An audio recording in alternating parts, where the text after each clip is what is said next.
Chapter 693. Like in love couldn't be restrained. No matter how hard you tried, when you liked someone, you couldn't hide your eyes or your expression. No matter how much homework you did, and how much psychological preparation you had, it was useless. That low voice of, "I miss you," made sure Mengwan lose all her armor. She had thought many times that she might meet him again, but she didn't expect to meet him like this. She thought that 2 months was enough for her to do psychological preparation, enough for her to forget the person in front of her, and then she could return to her usual indifference.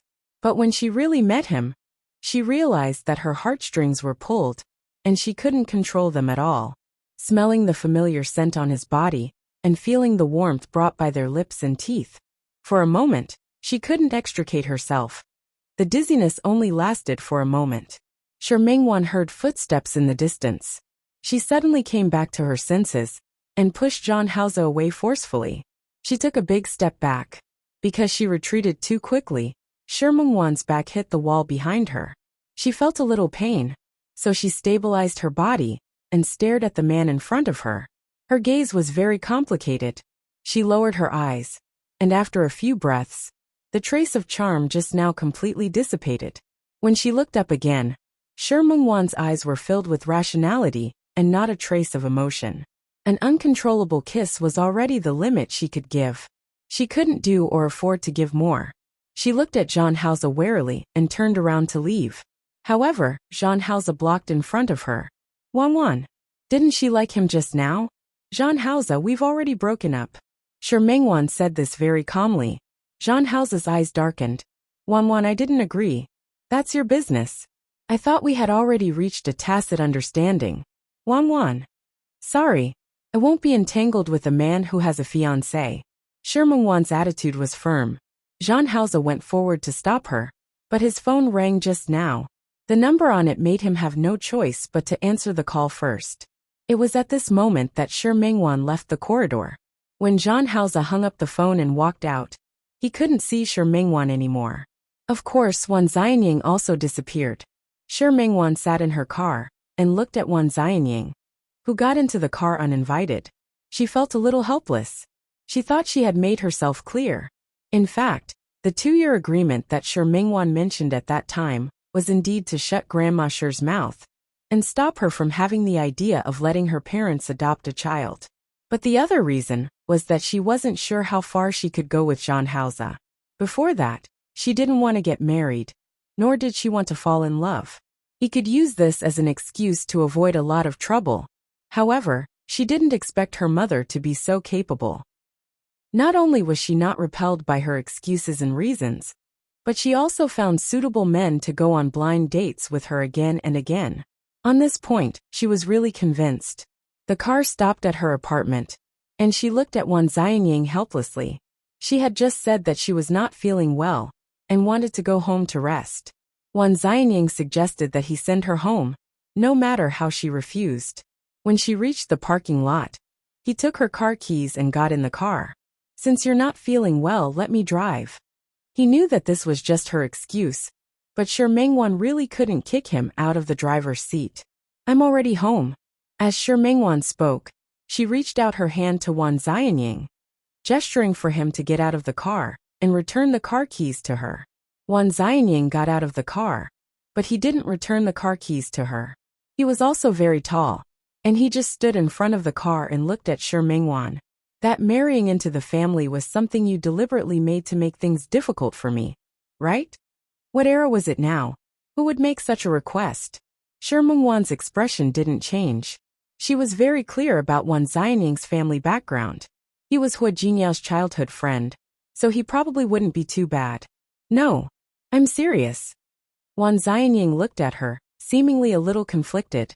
Seriously speaking, putting aside the 1 or 2 illegitimate children his old man had accidentally created outside, his mother only gave birth to him. He didn't even have a sister or brother, so he had a very good relationship with Hua Jinyao and the others. Mengwan's condition really stumped him. Even if he was willing, his parents wouldn't agree. Wan Xianying had a headache now. Even if this was indeed Mengwan's condition to make things difficult for him, he couldn't do it. "Mengwan, what do you think?" Let's each take a step back. Shi Mengwan looked at him, not understanding what he meant by taking a step back. If you're willing to agree to be with me, we can have 2 children. One will take your surname, and the other will take my surname. How about that? Shi Mengwan looked at Wan Xianying. At a certain moment she was really touched. With Wan Xianying's family background and status, to be able to say such words was already a lot of sincerity and sincerity. Wan Xianying, thank you. Shi Mengwan thanked him sincerely. Thank you so much. She didn't say more. But what else did Wan Xianying not understand? Yes, thank me, but you can't accept me, right? Wan Xianying. Mengwan, tell me the truth. Wan Xianying thought of what he had seen in France, and some of the things that happened later. Do you have someone in your heart? Shi Mengwan was stunned for a moment. When she met Wan Xianying's clear eyes, she hesitated for a second and quickly nodded. Yes, I have someone I like. Wan Xianying looked as if he had expected it. No wonder. The atmosphere was a little silent. Shi Mengwan didn't know what she could say. She stood there feeling a little awkward. It's fine. Wan Xianying was much calmer than her. I saw it a long time ago. Shi Mengwan's expression was strange. Wan Xianying smiled softly. If you don't have someone you like, why can't you see an outstanding man like me? Don't you think so? His words made the expression on Shi Mengwan's face relax a little. She chuckled. Because I'm blind. When she smiled, Wan Xianying also relaxed. There were some things that he didn't say after seeing through. But if he really said it, it would be better. All right. Then I hope you won't be blind for too long, Wan Xianying continued. Otherwise, the fake blind will become really blind. After rejecting Shi Mengwan's suggestion to send him back, Wan Xianying walked out of the neighborhood and left. Shi Mengwan looked at his back view, and the corners of her lips pursed into a straight line again. After being entangled with Zhang Haoze for such a long time, she couldn't break it off, and it was still messy. After going back and forth so many times, wasn't she just blind? It was just that she didn't feel like she could control her heart. Moreover, her feelings for Zhang Haoze weren't as simple as just being attracted to him. After more than a year of relying on each other, she had never forgotten the care and companionship she had once had. She shook her head and didn't let herself think of Zhang Haoze again. No matter how difficult some things were, she had to learn to let go. Shi Mengwan didn't see Zhang Haoze come looking for her that night, which made her feel relieved again. Her personality could be considered flamboyant, and her willpower could definitely be considered firm. However, all her rationality would become vulnerable in front of Zhang Haoze. Perhaps she needed to stay away for a while. Why not fly to Rong City for a few days after she was done with this job? Not only could she accompany Su Qingsang, but she could also avoid Zhang Haoze. Shi Mengwan had a good idea, but she didn't expect to see Zhang Haoze guarding the door the next morning when she opened the door to go to work. Seeing that it was him, Shi Mengwan subconsciously took a step back, but when she thought that she had to go to work, she took another step forward. This step back and forward allowed her to stand in front of Zhang Haoze. His tall stature made the entire door look extremely cramped. He also successfully blocked Shi Mengwan's way out. Zhang Haoze, please move aside. I want to go out. I bought you breakfast. Zhang Haoze acted as if he didn't see her cold face. You probably haven't had breakfast yet. Go to school after you eat. Shi Mengwan stared at the bag in Zhang Haoze's hand. The logo on it was a very famous Hong Kong-style breakfast restaurant in Lin City. Retracting her gaze, Shi Mengwan's hand clenched the bag tightly. No need, thank you. I've eaten. Please move aside. His stiff tone was an obvious rejection, but in Zhang Haoze's eyes, such a rejection wasn't thorough enough. He suddenly moved his face closer to Shi Mengwan. His sudden action startled Shi Mengwan, and her body naturally took a step back. Zhang Haoze used the hand that wasn't carrying breakfast to place on her waist to stabilize her body. At the same time, he continued to move forward in front of her.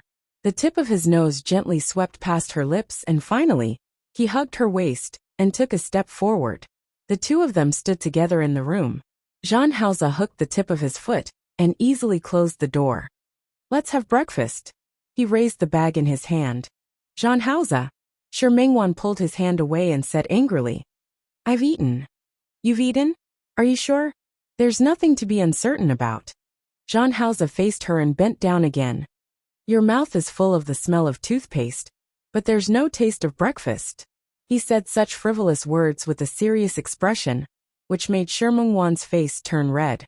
She bit her lip and pursed her lips tightly. After realizing what she had done, she loosened her grip a little. Jean Hausa, are you all right? Even if I haven't eaten, what does it have to do with you? I can go to the studio to eat. Can you move aside now? Jean Hausa didn't move aside. He grabbed her hand and led her to the dining table. He was much stronger than her. Shermangwan tried a few times, but she couldn't break free.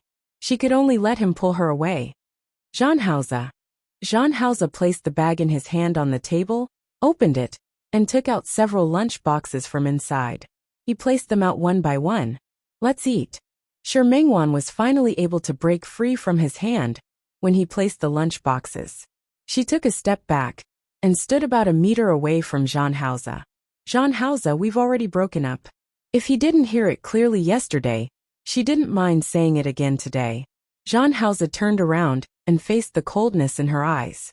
He took a step forward and stood in front of her. I didn't agree. I don't need your consent. She had already decided and wouldn't change it. Wanwan, do you have to do this? Jean Hausa, do you have to do this? Shermangwan had a headache. She was really trying hard to control herself. And she was also trying hard to forget him. Why did he still have to appear? You go. Shermangwan took a step back and pointed in the direction of the door. She didn't want this. She didn't like him coming and going as he pleased.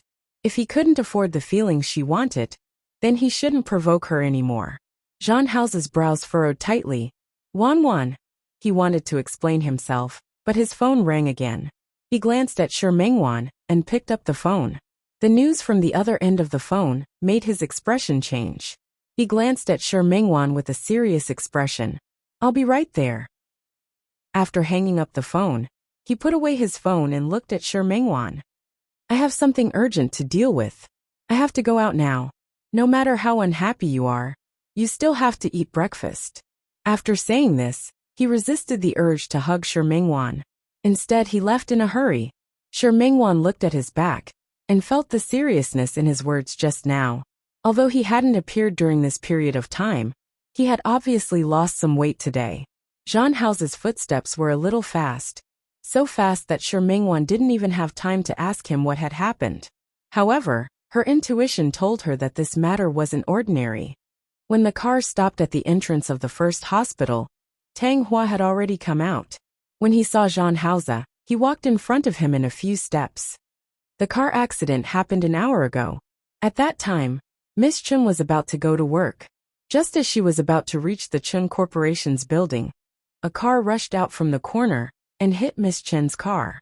Tang Hua said very clearly, I've already called the police, and the car that caused the accident has been detained, but I think it's not ordinary. He didn't say the rest, but the meaning was quite clear. This accident wasn't an accident but man-made. Jean Hausa didn't ask further, and went straight into the hospital. When he went in, Chen Feifei was still being resuscitated. He couldn't ask how the doctor was doing.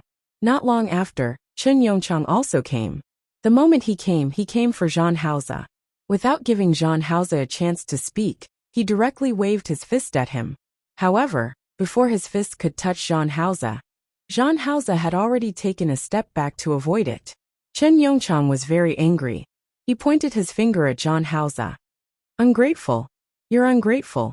I want you to take good care of Feifei. Is this how you take care of her? It's fine if you don't show up. But as soon as you show up, you sent Feifei to the hospital? Uncle. Don't call me that. I can't afford it. Chen Yongchang was really angry. Jean Hausa couldn't refute it, and he didn't intend to defend himself.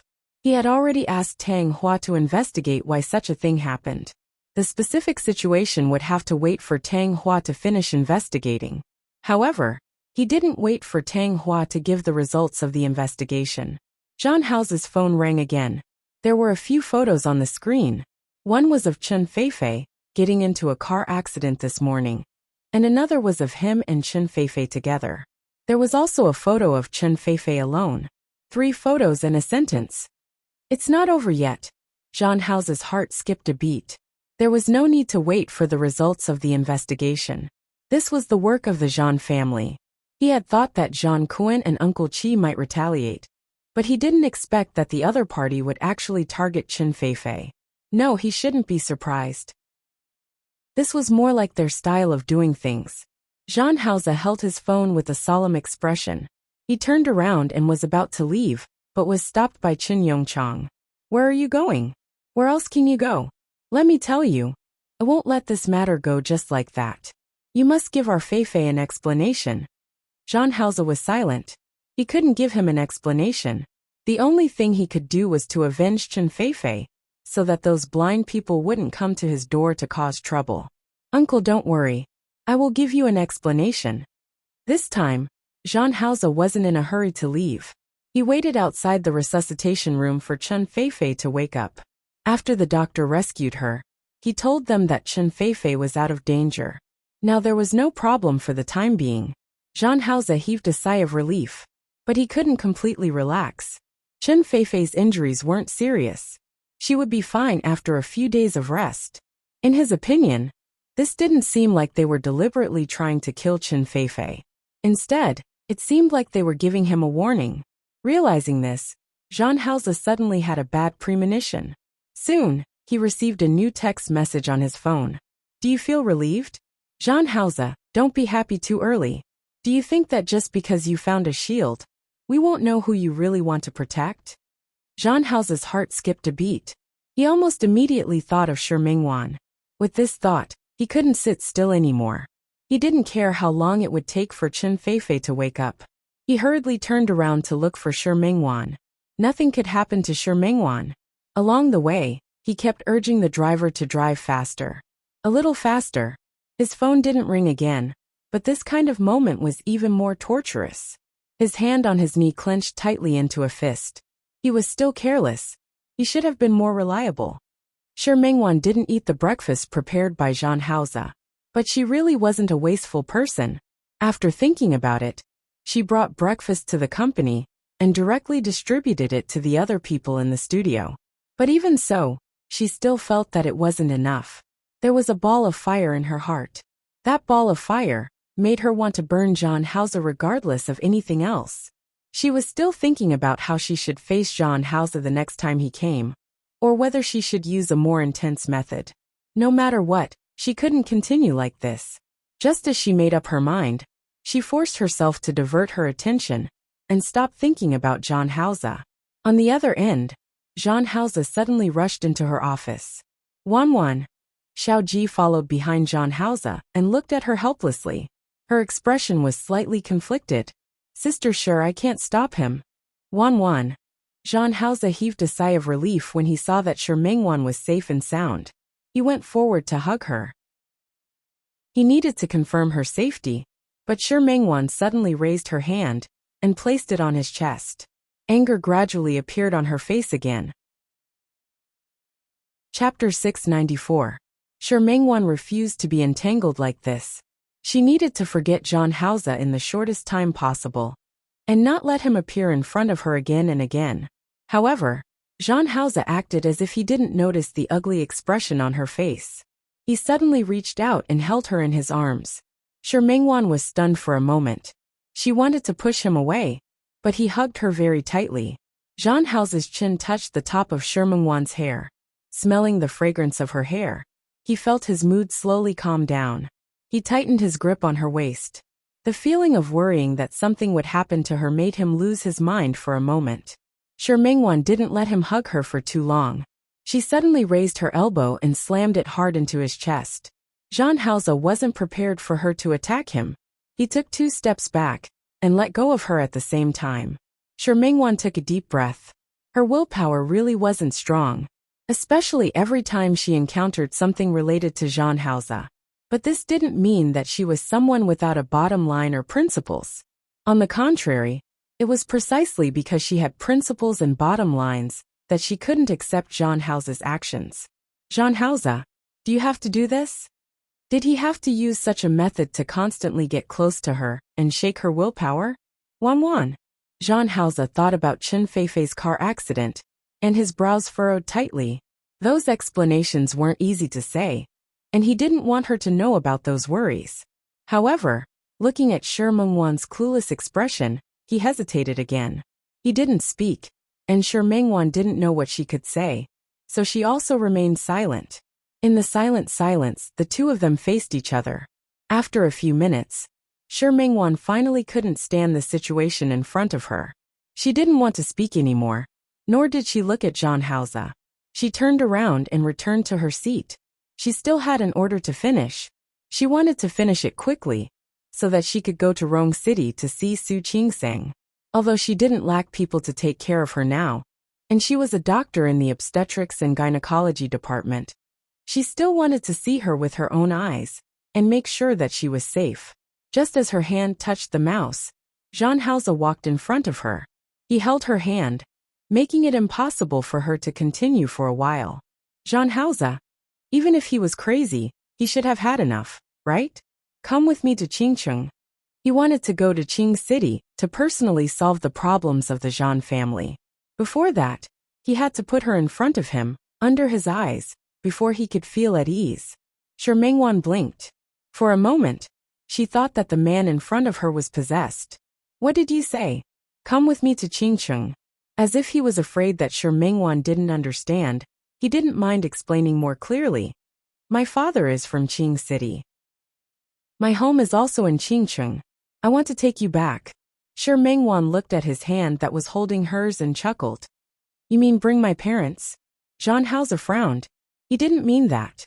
In his heart, no one in the Zhan family was qualified to be the head of the family. You don't need to see them. In Jean Hauser's heart, they were just a group of unimportant people. In fact, between him and Zhan Kuan, it was a matter of life and death. Shi Mengwan misunderstood his meaning.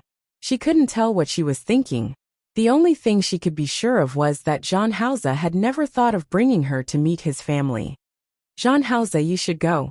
I won't go to Qing City with you. She had heard from Shi Mengwan that Jean Hauser's father had married another woman and had a stepmother. She reckoned that it wasn't just a stepmother. The stepmother might have her own children. Under such circumstances, Jean Hauser's relationship with his family was definitely not good. She wouldn't really ask to see his family. However, Jean Hauser's words just now made her feel a little uncomfortable. Since he didn't want to bring her to Qing City to meet his family, why did he say that he wanted to bring her to Qing City? She pulled her hand back from Jean Hauser's hand. The wariness on Shi Mengwan's face was even more obvious than before. Wan. The expression on Jean Hauser's face became more and more conflicted. He wanted to mention it more or less, but he didn't know where to start. I still have something to do. If there's nothing else, President Jean, please leave. As she spoke, she focused her attention on the screen in front of her again. Jean Hauser was about to say something when his phone rang again. It was Tang Hua. He brought 2 pieces of news. Those 2 pieces of news made Jean Hauser's expression change slightly. After hanging up the phone, he looked at Shi Mengwan. She was staring at the screen intently. The mouse on her hand clicked a few times, as if she wasn't affected by him at all. Jean Hauser couldn't say the rest of his words. Wan, I might be busy for a while. When I'm done, I'll come pick you up and take you to Qing City. No need. Shi Mengwan didn't even raise her head. I'm not interested. Her cold tone was full of resistance. Jean Hauser was helpless. Moreover, it was indeed a troubled time. He could only leave first. Wan, wait for me. I'll definitely come pick you up. At that time, if everything was settled, it would be easier to pick her up and take her to Qing City. Shi Mengwan acted as if she didn't hear him, and was still focused on the work at hand. However, after Jean Hauser left, she put down the mouse and looked at an unknown point in the distance. No one knew what she was thinking. Jean Hauser left the office building. Tang Hua had already parked the car downstairs. He quickly got into the car. Tang Hua looked a little anxious. Boss, what do you think we should do about this? That old fart Zhan Kuan actually issued a kill order for boss. Even though such a kill order was only issued within the Zhan family. But what kind of family was the Zhan family? In the early years, they relied on doing some unorthodox businesses to bring the Zhan family to its current state. The Zhan family had their own assassin hall. They might not be comparable to the top professional assassins in the world, but they were still quite powerful. All these years, Zhang Kuan had used this assassin hall to get rid of many of his thorns. Now Zhang Kuan had actually used such a kill order on him. It wasn't a warning, nor was it a warning. He really wanted his life. Zhang Hao's expression had a rare trace of seriousness. Previously, he thought that Chen Feifei's injury was a warning to him, but now that he thought about it, it wasn't. Thinking back to what Uncle Qi said when he came looking for him last time, he seemed to understand a little. Whether it was the second or third generation of the Zhang family, they didn't have a worthy successor. Zhang Kuan was already old. It wouldn't be that easy for the Zhang family to continue the glory of the past few decades. Uncle Qi was probably behind Zhang Kuan's back and wanted him to take up the mantle of the Zhang family.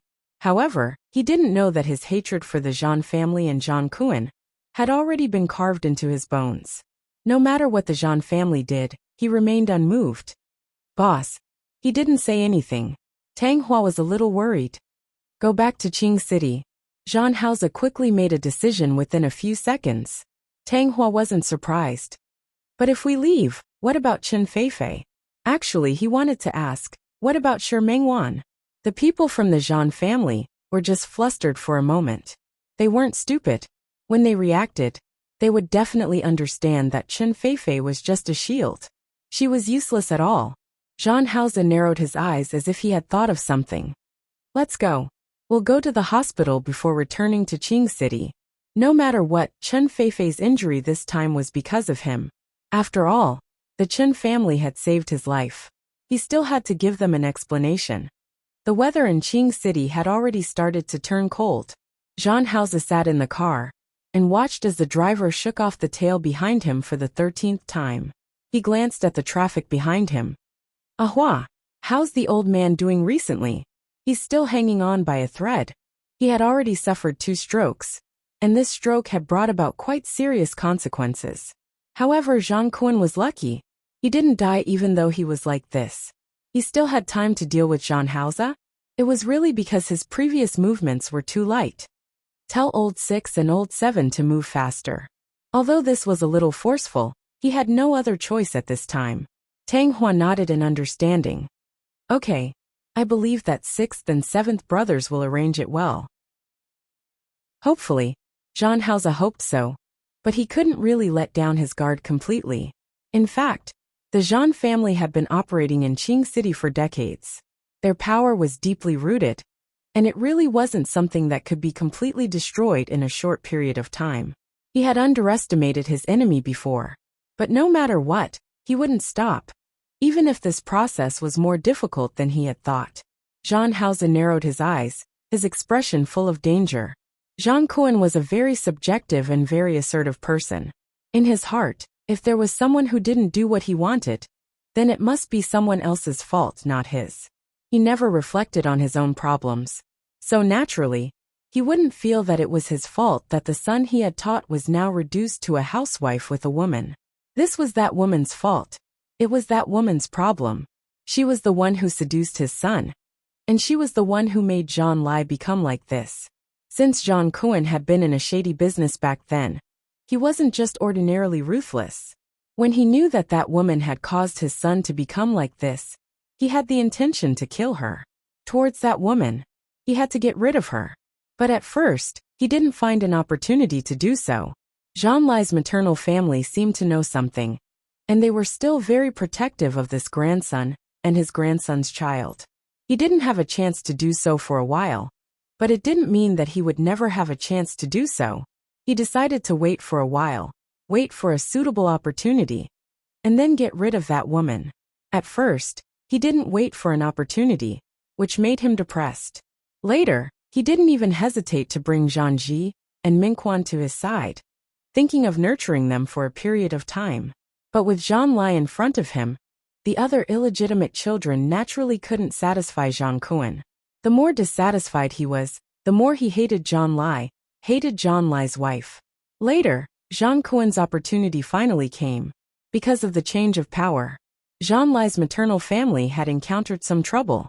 He couldn't care less about Zhang Lai for the time being. For Zhang Kuan, this was an opportunity. Previously, because he was worried about Jean Lai's maternal family, he didn't make a move. Now that something had happened to Jean Lai's maternal family, his opportunity had come. At this time, Jean Lai and his wife had already been living outside for several years. The family of three lived the most ordinary life in another city. Jean Kuan, who saw the investigation information again, was still extremely angry.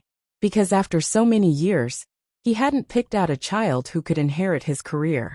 Jean Lai, who could inherit his career, was bewitched by a woman. He couldn't tolerate it. Jean Kuan decided to get rid of that woman. Before getting rid of her, he went to the door with the last trace of father-son relationship. In the beginning, Jean Kuan decided to be polite before using force. If Jean Lai was willing to go home with him obediently, then he could only kill that woman and let him bring that bastard home. But if Jean Lai didn't listen to him, then don't blame him for being impolite. When Jean Kuan came to the door, Jean Lai was naturally very surprised. He had no idea that his father had actually targeted him a few years ago. Jean Lai was still happy to see his father. But that happiness didn't last long. Jean Lai, you disappoint me too much. Ever since he was young, Jean Kuan, who had always been cold-blooded and indifferent, still put on such a face. Dad! Don't call me. Jean Kuan was very angry. For a woman, where did you put the honor of the Jean family in our family? Jean Lai was silent. He had indeed let down Jean Kuan's nurturing. However, Dad, Ruoliu is a good woman. If you had really come into contact with her, you would definitely like her. Impossible. It's true. Jean Lai was still too naive. At this time, he was still trying to convince Kuan to accept his wife. Ruoliu is a very good woman. Dad, you really... Shut up. Jean Kuan glared at his son in front of him, wishing he could strangle him to death. However, the purpose of his visit today wasn't to argue with his son. Jean Kuan's face was cold. He took out a gun and threw it in front of Jean Lai. Take it. Dad. Jean Kuan was shocked. He wasn't unfamiliar with guns, but after leaving the Jean family, he hadn't touched one for many years. You're my son. You can't be so cowardly, right? Jean Kuan sneered. Don't say that I, your father, didn't give you a chance. What do you mean, Dad? Pick it up. Jean Kuan shouted. Jean Lai hesitated for a moment, but in the end he still picked up the gun. Dad, kill her. As Jean Kuan spoke, he pointed at Xiao Ruoliu, who had just come down from upstairs and had just settled her bad boy.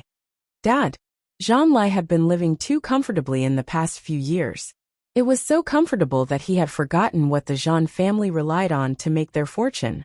He looked at the gun in his hand, then at Jean Kuan. In the end, as if he was throwing a hot potato, he threw the gun out and threw it on the coffee table. Dad, are you crazy?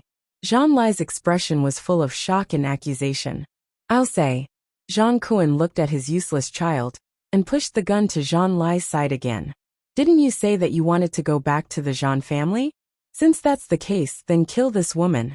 If she dies, you can go back to the Jean family. Dad, if you say that, I won't go back to the Jean family for the rest of my life. Chapter 695. Jean Hausa woke up from his dream with a start. The gunshot seemed to still be lingering in his ears. His head hurt a little.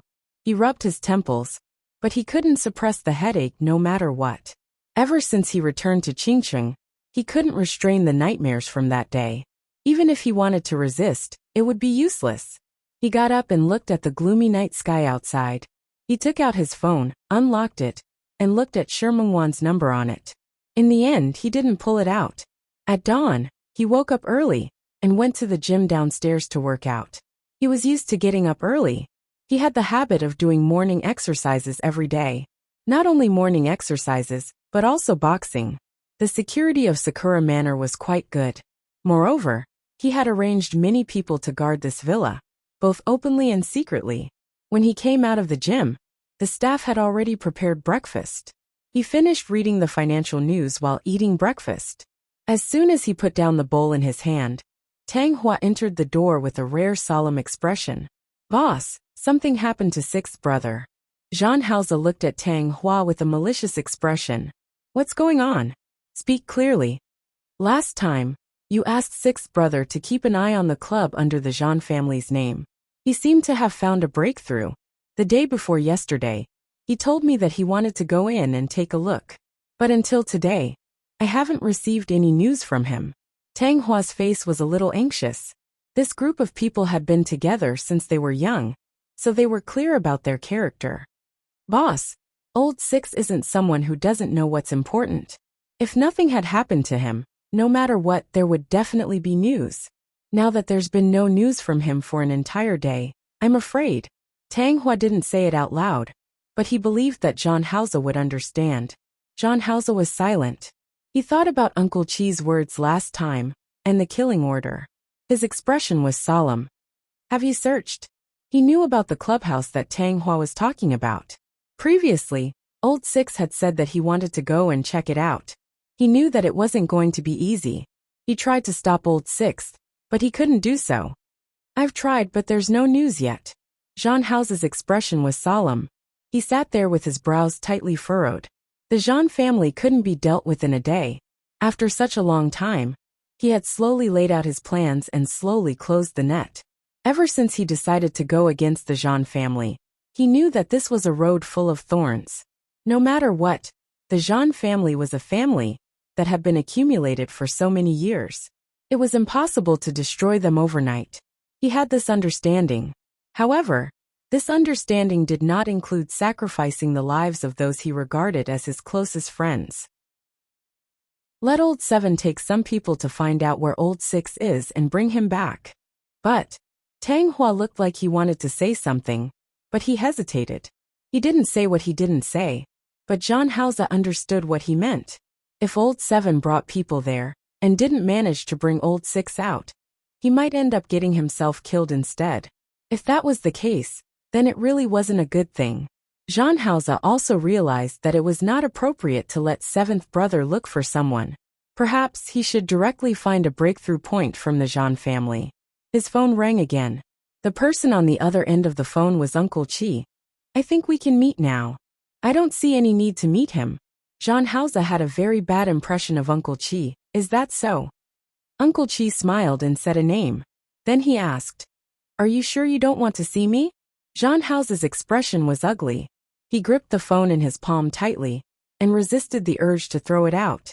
2 hours later, Jean Hausa met Uncle Chi in the office of Ching Company. Uncle Chi's expression was much more smug than the last time he came. Jean Hausa was expressionless. Even if he was in a weak position, he wouldn't admit defeat in front of the Jean family. Uncle Chi wasn't in a hurry to speak. He slowly took out a few photos from his pocket and placed them on Jean Hausa's desk. In the photo, a man who looked to be less than 30 years old was tied to a chair. The man's body was obviously injured, as if he had been beaten. No matter how calm Jean Hausa was, his expression still changed slightly when he saw Old Six like this. But he quickly calmed down. He looked at Uncle Chi coldly.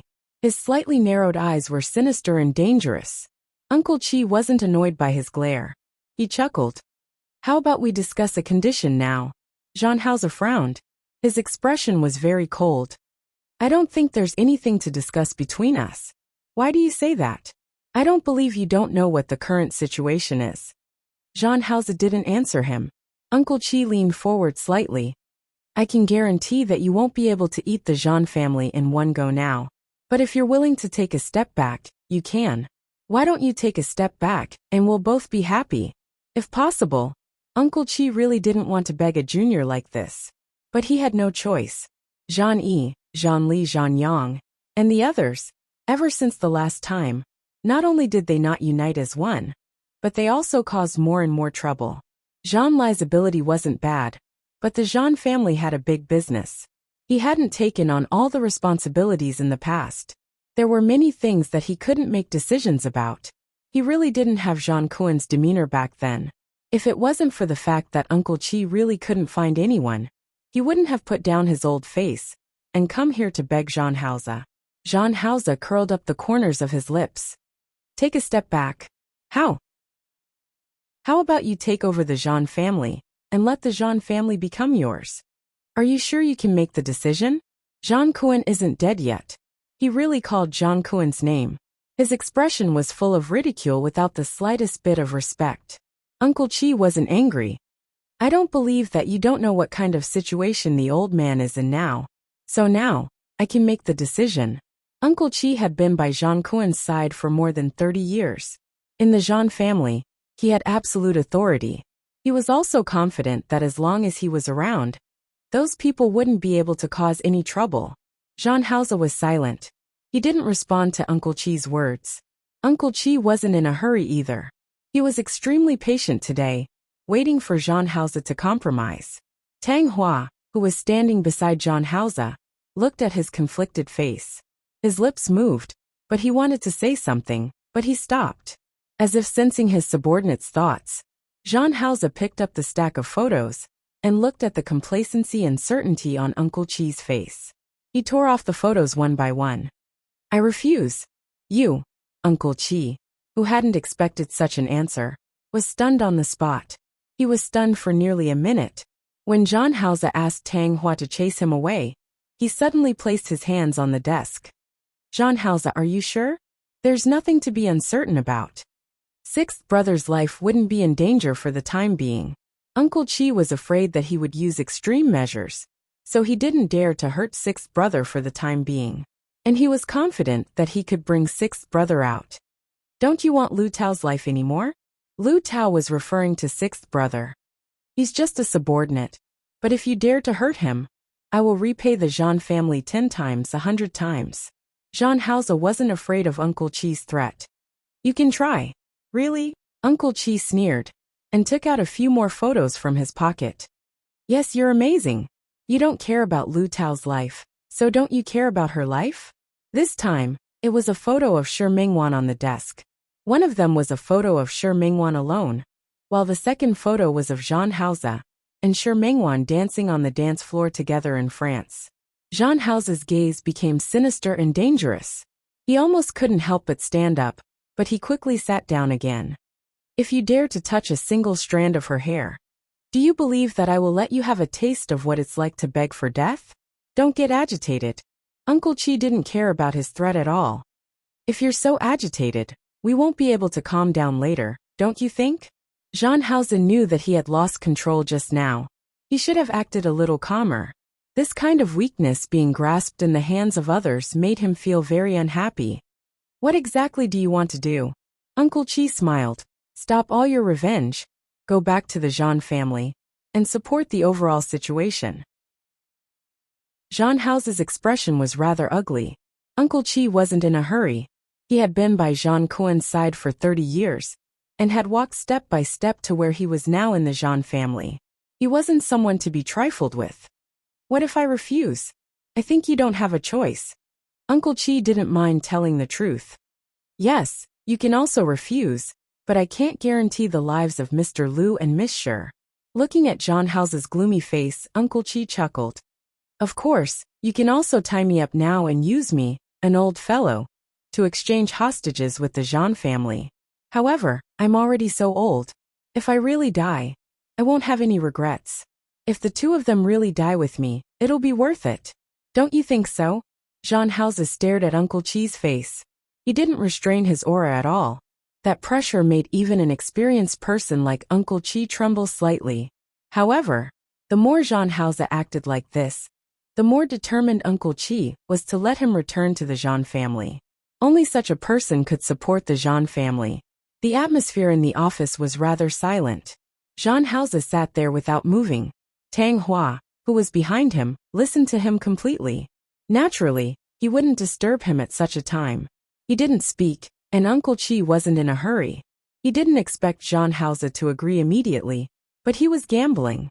After all, he was the child of Jean Lai and Xiao Ruoliu. Jean Hauser was like Jean Kuen, but not like him. His methods were similar, but he was afraid that there was still a soft spot in his heart. And this soft spot was enough for Uncle Chi to make use of.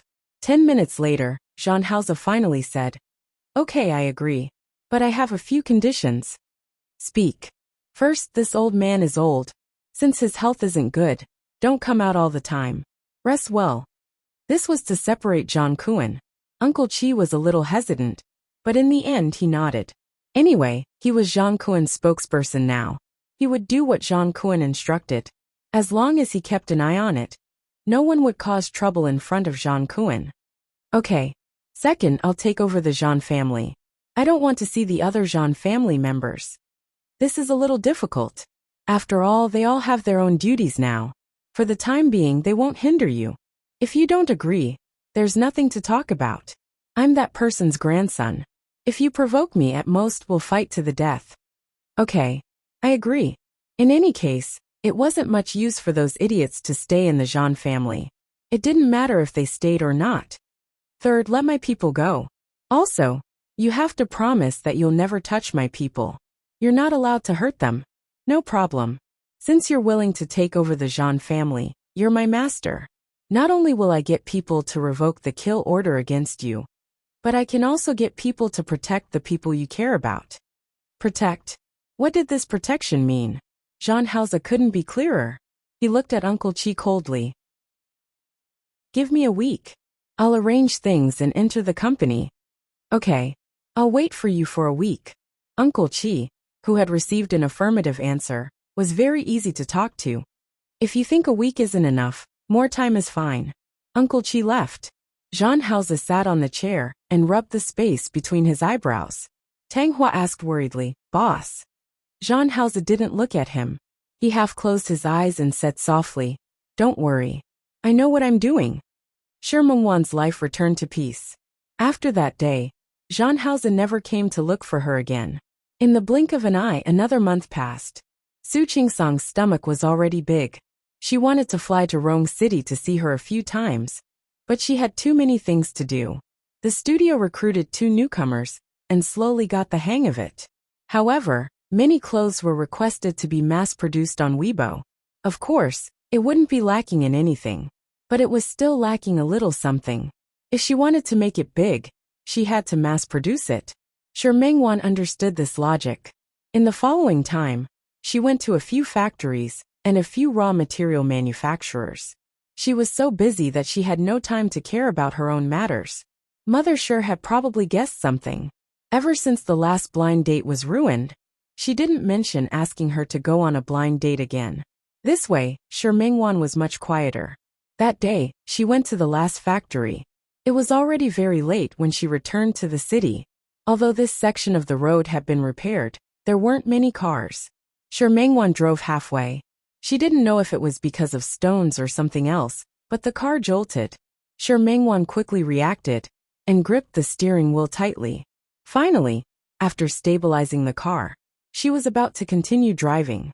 However, she realized that the car seemed to have broken down or something. It actually didn't move. She tried to start the car a few times but couldn't. After that, she quickly got out of the car to see what was wrong. If it didn't work, she could only call for a tow truck. Shi Mengwan got out of the car and opened the front cover.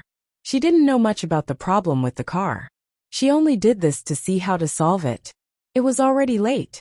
She was alone in this place where there was no village or shop. Just thinking about it made her a little scared. She propped up the front cover of the car and checked it with the light of her phone. With her level, she couldn't find anything wrong with her car. After checking for a long time, Shi Mengwan really couldn't tell. Just as she was about to call for a tow truck, a voice came from behind her. Miss, the car is broken. Do you want me to take a look at it for you? Shi Mengwan was startled by the sudden sound. She turned around and saw a few young men in their early 20s surrounding her at some point in time. The one who spoke was a man in the lead. He was wearing a black jacket. He also seemed to think that he was handsome and shook his head. Miss, come, let us examine you. Shi Mengwan swallowed her saliva. The situation in front of her didn't seem to be very good. No need, I've already called for a tow truck. She held her phone and wanted to call the police without leaving a trace. However, the man in the lead took her phone away at this moment. Miss, don't be so ungrateful. No matter what, we brothers have good intentions. As he spoke, he waved his hand behind him. Come, you guys, give this beautiful lady a good examination. Under the night sky, Shi Mengwan's face was pale. She forced herself to calm down and reached out her hand to the man. Give me back my phone. I don't need you to examine me. Miss, maybe you'll need it later? The man in the black jacket smiled evilly. The few people he brought with him had already approached Shi Mingwan. Shi Mingwan was really scared this time. She was only one person, but the other party had 6. She pressed her body tightly against the front cover of the car, still thinking about how to escape. Suddenly, the sound of a car came from behind her. She turned her face, and the lights from the car shone on her face, causing her to narrow her eyes for a moment. The men in the black jacket weren't in a hurry to move. They thought that they would continue after the other party left. Unexpectedly, the car stopped beside them. It was also at this moment that the man in the black jacket saw it clearly. The other party wasn't a car. It was 5 cars. There were 2 Bentleys in front and 2 Bentleys in the back. The one in the middle was a Rolls-Royce Phantom. Even people without common sense were stunned when they saw this row of luxury cars. Not to mention hooligans like the yellow-haired man. Shi Mingwan also saw it clearly now. She saw many tall men in black suits getting out of the cars in front and behind her. Someone opened the back door of the Rolls-Royce, and a pair of extremely slender and powerful legs came out first. In the light of the car lights, the owner of the legs walked towards Shi Mingwan step by step. Shi Mingwan swallowed her saliva. Before she could react, the owner of the legs had already walked in front of her. The few young men were so scared that they didn't dare to speak. Zhang Haoze looked at Shi Mingwan and reached out his hand to her. Shi Mingwan didn't know what to think of, but she actually dodged and pulled her hand back. Not only that, she even took a step to the side. She forgot that there was someone beside her. As she stood there, she bumped into a hooligan standing beside her. This time, Shi Mingwan didn't have time to dodge. Her body moved to the side, but she lost her balance and fell to the side. Zhang Haoze's hand caught her waist in time. In the next second, she was carried horizontally. Pressing her head into his chest, Zhang Haoze gave the leader of the men in black a look. The man understood. The man in the black jacket realized that something was wrong, but it was too late to escape. Soon, waves of wailing and fighting sounds came from behind Zhang Haoze and the others. Shi Mingwan wanted to poke her head out to take a look, but she was already carried into the car by Zhang Haoze.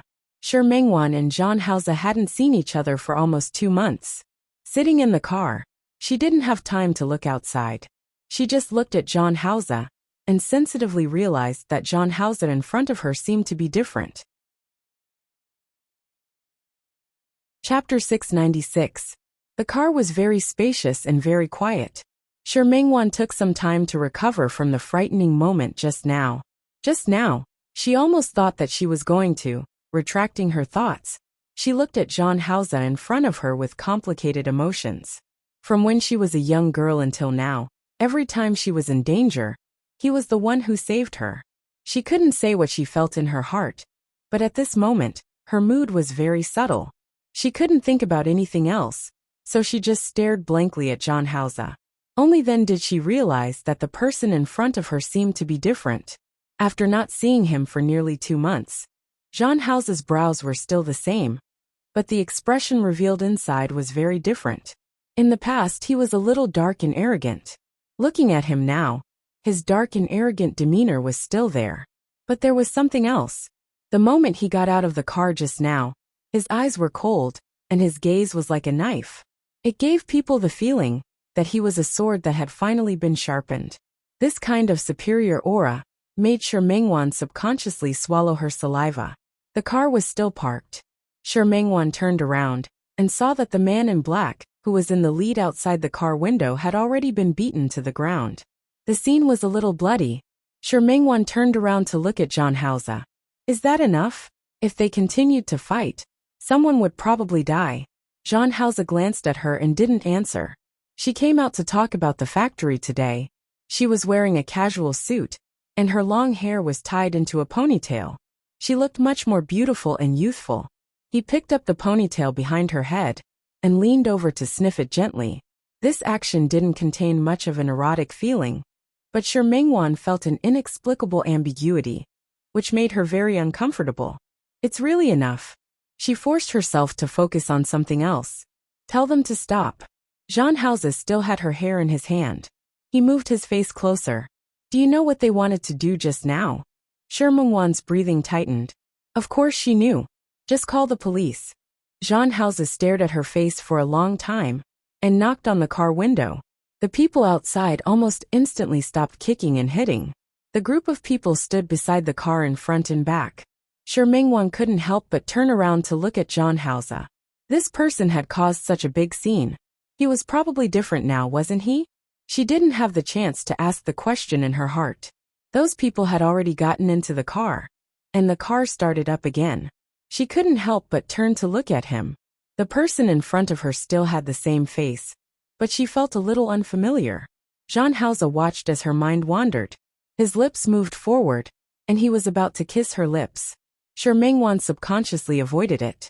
Such an action made Jean Hauser's eyes darken. He put his arm around her waist and grabbed her, not letting her leave. He lowered his head and kissed her without warning. Shi Mingwan didn't have time to escape. This time, Jean Hauser kissed her. The lights in the carriage were dim. Occasionally, there was the reflection of the street lamp. His deep facial features could not be seen clearly at this moment. Oh! Shi Mingwan felt pain on her lips. He bit her. She stared at him. He stepped back, but his hand was still on her waist. The distance between the two faces was less than 3 centimeters. The atmosphere in front of him was too intimate. Shi Mingwan wasn't used to it. At this moment he was at a loss for words. My car. It wasn't just the car. There was also her bag in the car. Don't worry, they will take care of it. His breath brushed against her face. Shi Mingwan was about to step back, but for some reason, she closed her eyes. This way, it seemed like she was inviting Jean Hauser to kiss her. Jean Hauser did as she wished and kissed her once again. Shi Mingwan looked at the 5 cars parked in front of her apartment and felt a headache coming on. She didn't understand why things had become like this again. She looked at Jean Hauser speechlessly. Can you not be so ostentatious? She still had to live in this neighborhood in the future. If others saw Jean Hauser's actions, what would they think? Jean Hauser shook his head. The current situation was special. Although he made a deal with Uncle Chi and took over the Jean family. But the Jean family wasn't peaceful either. The current Jean family was like a volcano under a calm surface that could erupt at any time. Whether it was Jean Yi, Jean Li, or Jean Yang, none of them were convinced of him. In the past month or so, they had been playing tricks behind his back. Jean Hauser didn't take them seriously, but he wouldn't relax with the necessary defensive measures. Why are you still looking for me? Shi Mingwan was angry. I remember that we broke up. I also remember that I didn't agree. He wanted to get out of the car, but Shi Mingwan sat there and refused to get out. Jean Hauser. Shi Mingwan felt tired every time she communicated with him. What do you take me for? What do you take me for? You appear whenever you want and disappear whenever you want. When you disappeared, there was no news at all. When you appeared, you insisted on me cooperating with your performance. What kind of logic is this? Her face was expressionless. The emotions that had arisen when she saw him had all turned into calmness. Jean Hauser looked at her and suddenly reached out to hug her. I'm sorry. Shi Mingwan's body stiffened, but Jean Hauser acted as if he didn't feel it. I'm sorry. I shouldn't have disappeared and appeared whenever I wanted, but if you're unhappy, I can promise you that I won't do this in the future. Shi Mingwan didn't know how to react to this sudden apology. But she quickly remembered that this was the second time Jean Hauser had apologized. Last time, he also said he was sorry, but what happened in the end? It wasn't that Shi Mingwan didn't love him, but she didn't want to believe him anymore. The price of believing him was too high. She realized that she couldn't afford it. Jean Hauser. She should be happy that such a person made such a promise at such a time. But she really couldn't be happy. Do you know? She looked at her fingertips and lowered her eyes. Her expression couldn't be seen clearly. I don't dare to believe your promise anymore. You might not know, but I'm very tired when I'm with you. I often wonder if I did something wrong. I often wonder what you're doing in places that I don't know about. Will those things be dangerous? Jean Hauser. Shi Mingwan finally looked up at him and met his eyes. It's too tiring to be with you. I don't want to be tired anymore. As she spoke, she pushed open the car door and got out. She turned around and went into the apartment. Jean Hauser got out of the car and waved his hand. Although the leader didn't agree, The 5 cars drove away together. Zhang Haoze slowed down and followed behind Shi Mingwan. Shi Mingwan quickened her pace, and Zhang Haoze followed behind her. When they reached the elevator, she wanted to tell him to stop following her, but this wasn't her home, so she endured it. Zhang Haoze didn't seem to notice the disgust in her eyes at all, and just followed behind her. They entered the elevator and went upstairs. Shi Mingwan was silent all the way, so he followed her all the way. It wasn't until they stood at the door that Shi Mingwan finally couldn't help but turn around and glare at him. "Mr. Zhang, don't you have anywhere to go?" Shi Mingwan's tone wasn't very good. "I believe that with your current status, you should have your own place in Lin City, right? Even if you don't, I believe that Miss Chen would be happy to take you in. So I really don't understand why you keep following me." Zhang Haoze looked at the anger on her face. This was her, right? She was lively and full of life. There was an almost imperceptible smile in his eyes. He leaned forward and placed one hand on the door behind her. "I do have a place to stay." His face was almost pressed against her face, and his voice was low and seductive. "But I just want to be by your side." This person's words of love were really deadly. Shi Mingwan's body was already tightly pressed against the door behind her. A man's lust would lead people astray. This was really true. The Zhang Haoze in front of her could be considered a male version of Daji to her. Shi Mingwan never thought that she would hear Zhang Haoze confess like this one day. Looking at his face, she was a little confused. "You." Before she could finish the word "you," the door behind her opened with a caw. Shi Mingwan was stunned when she almost fell back. She had just steadied herself when she remembered that her bag was still in the car, so she didn't bring the key. Then, she lowered her head and saw Zhang Haoze open the door with the key. Her lips opened and closed again. "You." Didn't she ask him to return the key to her? Why did he still have it? When Zhang Haoze opened the door, he used his other hand to hold her waist. He brought her in and closed the door. "Zhang Haoze." Shi Mingwan reached out her hand. "Return the key." "Wan." Zhang Haoze picked her up and held her body firmly in his arms. "I miss you so much." He lowered his head and kissed her forehead. "Don't you miss me?" "Who wants to miss you?" Shi Mingwan went to pull his hand. Zhang Haoze restrained her hand behind her back. "You. Don't you miss me?" "I don't want to." Zhang Haoze kissed her on the lips. "Do you want to?" "Who would miss you?" "Get out of the way." Zhang Haoze remembered again. "Do you want to?" "I said I don't want to. I don't want to. I don't want to." Zhang Haoze stopped fooling around. "I really don't miss you." Her voice rose a notch, and her face was flushed with anger. Zhang Haoze narrowed his eyes slightly and suddenly carried her horizontally. "You. Since you say you don't want to, then it proves that I've done too little before. It looks like I have to do something to make you remember it often." "Zhang Haoze, you're shameless." Zhang Haoze wasn't angry when he heard this. Instead, he leaned his face close to her ear. "Yes, I'll do something even more shameless later. Do you believe me?" In terms of being a hooligan, how could Shi Mingwan be his match? Her body was placed on the bed. When she tried to get up, he piled on top of her and pressed her down. If she pushed him, he would have the ability to make her unable to move. The moment her hand was tied by his tie, Shi Mingwan gritted her teeth. You're raping me. Is that so?" Zhang Haoze narrowed his eyes. "Since you said that, I can only think of a way to make you willingly be raped by me." Shi Mingwan didn't understand what Zhang Haoze meant.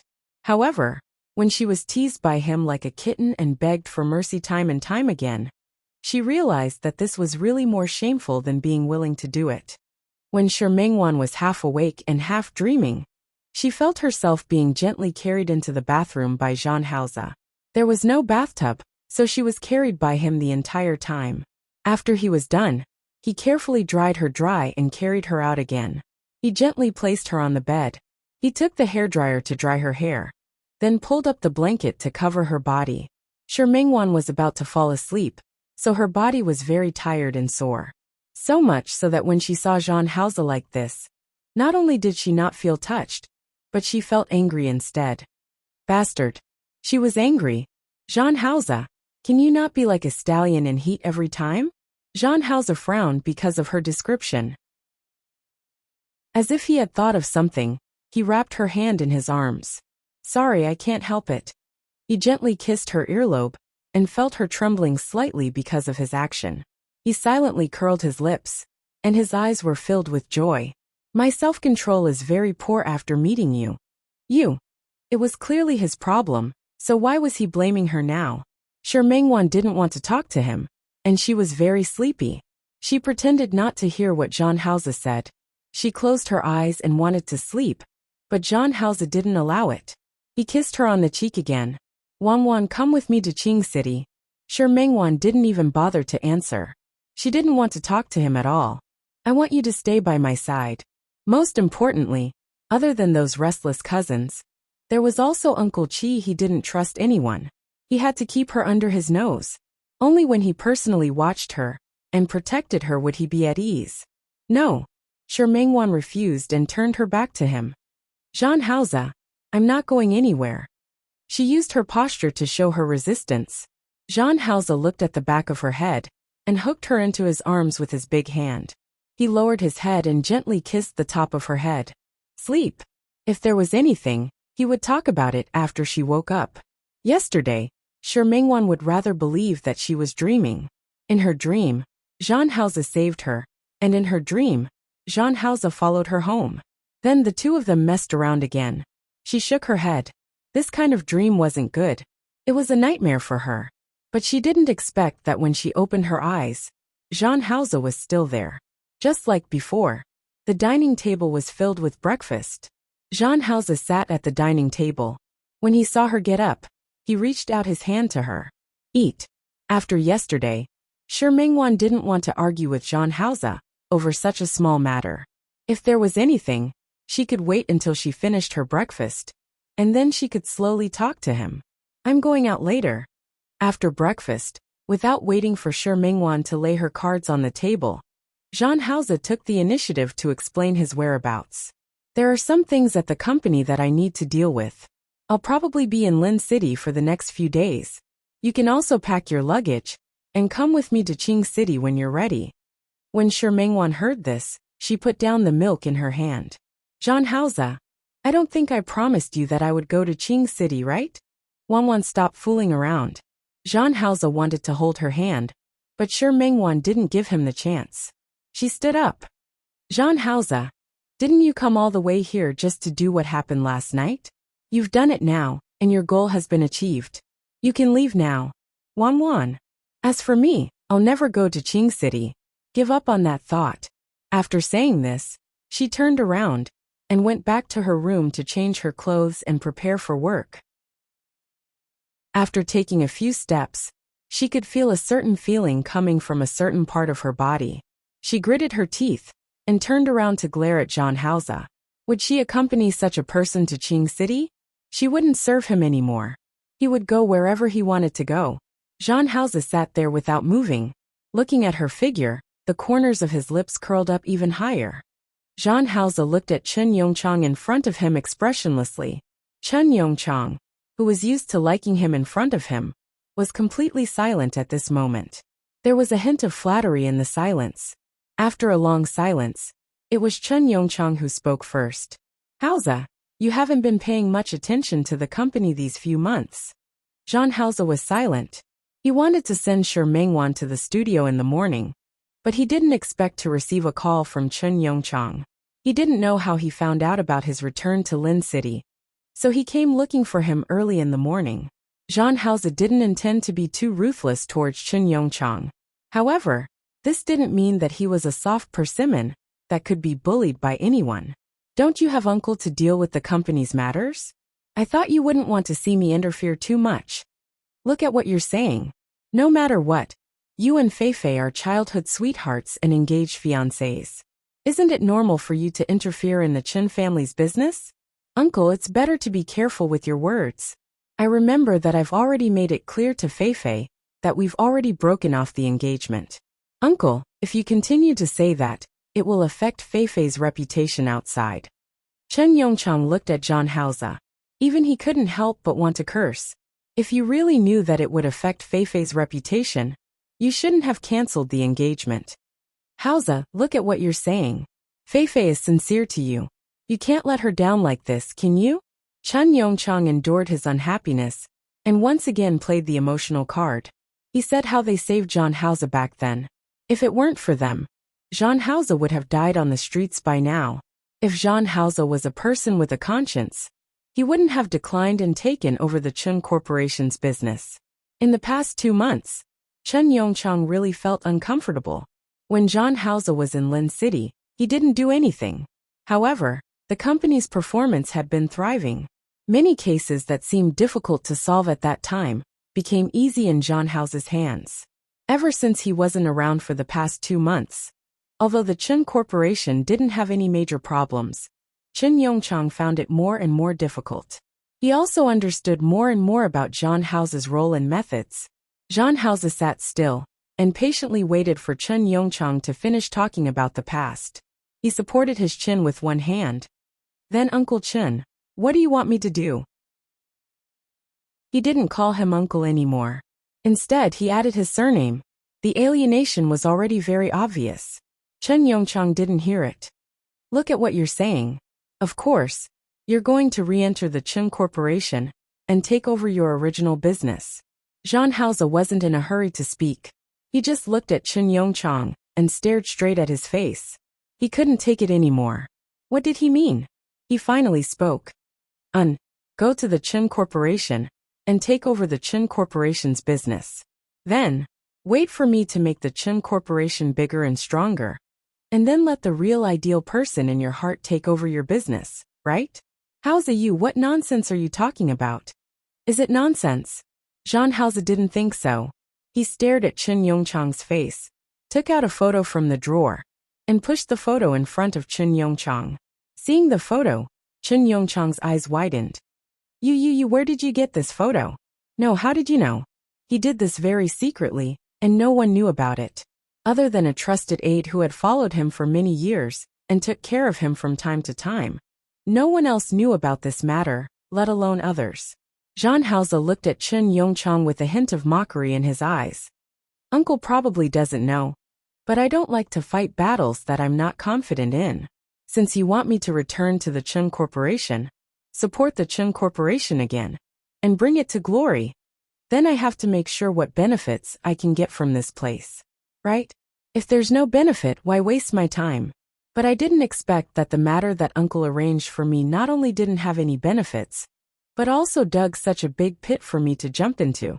He didn't say anything else. Chen Yongchang became anxious. Zhang Haoze, what do you mean? You, Uncle. Zhang Haoze picked up the photo with an appreciative look in his eyes. When he put it down, his gaze became quite sharp. Making wedding dresses for others is not a good thing. Maybe there are saints who like it, but I don't.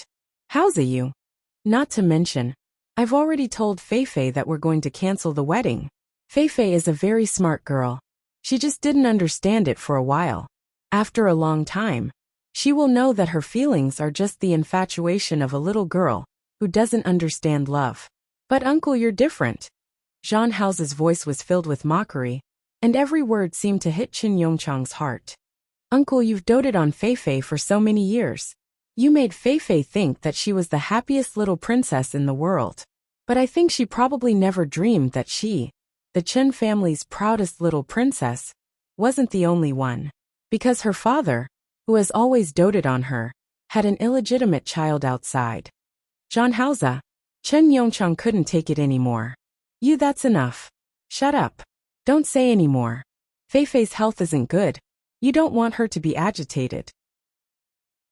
However, you don't want these assets to fall into the hands of others, so you came to me. Because with me, who owes the Chen family a favor, you can ignore me and treat me as a sacrifice. You can use me to make money for you. You can use me to bring the Chen family to the top again. And you, once the Chen family reaches the height you want again, you will think of him as a gift to that bastard of yours who is out there. And poor Fei Fei, she was sacrificed by you just like that. Zhang Haoze's words were very soft. Chen Yongchang's expression was ugly. He wanted to slap the table and scold Zhang Haoze for talking nonsense. But at this moment, the office door was opened with a bang. Chapter 697. Chen Feifei's face was pale, and there was sweat on her forehead. She had always been in poor health. At this time, she had one hand on the wall, and the other on her heart. She gasped, looking at the two people in front of her, wishing for a moment that she could faint. But her body, which had always been weak, showed no signs of fainting. She looked at Chen Yongchang, and then at Zhang Haoze. His gaze was filled with accusation and accusation. You guys, Feifei? Chen Yongchang's expression changed. But only for a while. There were some things that his daughter would find out sooner or later. Dad. Chen Nan panted and walked step by step towards the two people sitting.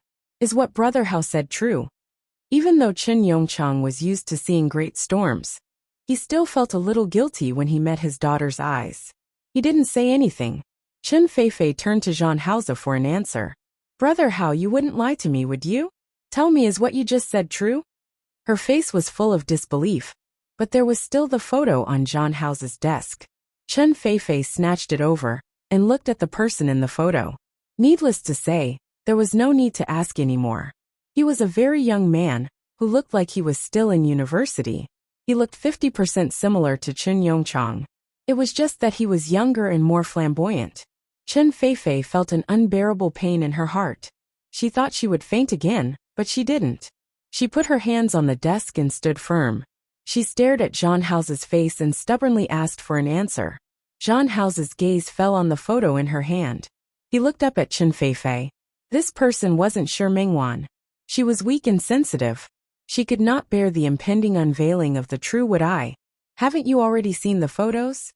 Without saying anything more, Chen Feifei staggered and almost fell. She looked at Chen Yongchang again. She suddenly threw the photo away and grabbed Chen Yongchang's shoulder. Dad, why are you doing this? Didn't you say so? You said I was your little princess. You said I was your only daughter. Didn't you say so? You said that everything in the Chen family will be mine in the future. Why? Why? She asked several questions in a row, insisting on an answer. Chen Yongchang was shaken by her, but he didn't look at her. After Chen Feifei finished shaking, she started to hit Chen Yongchang.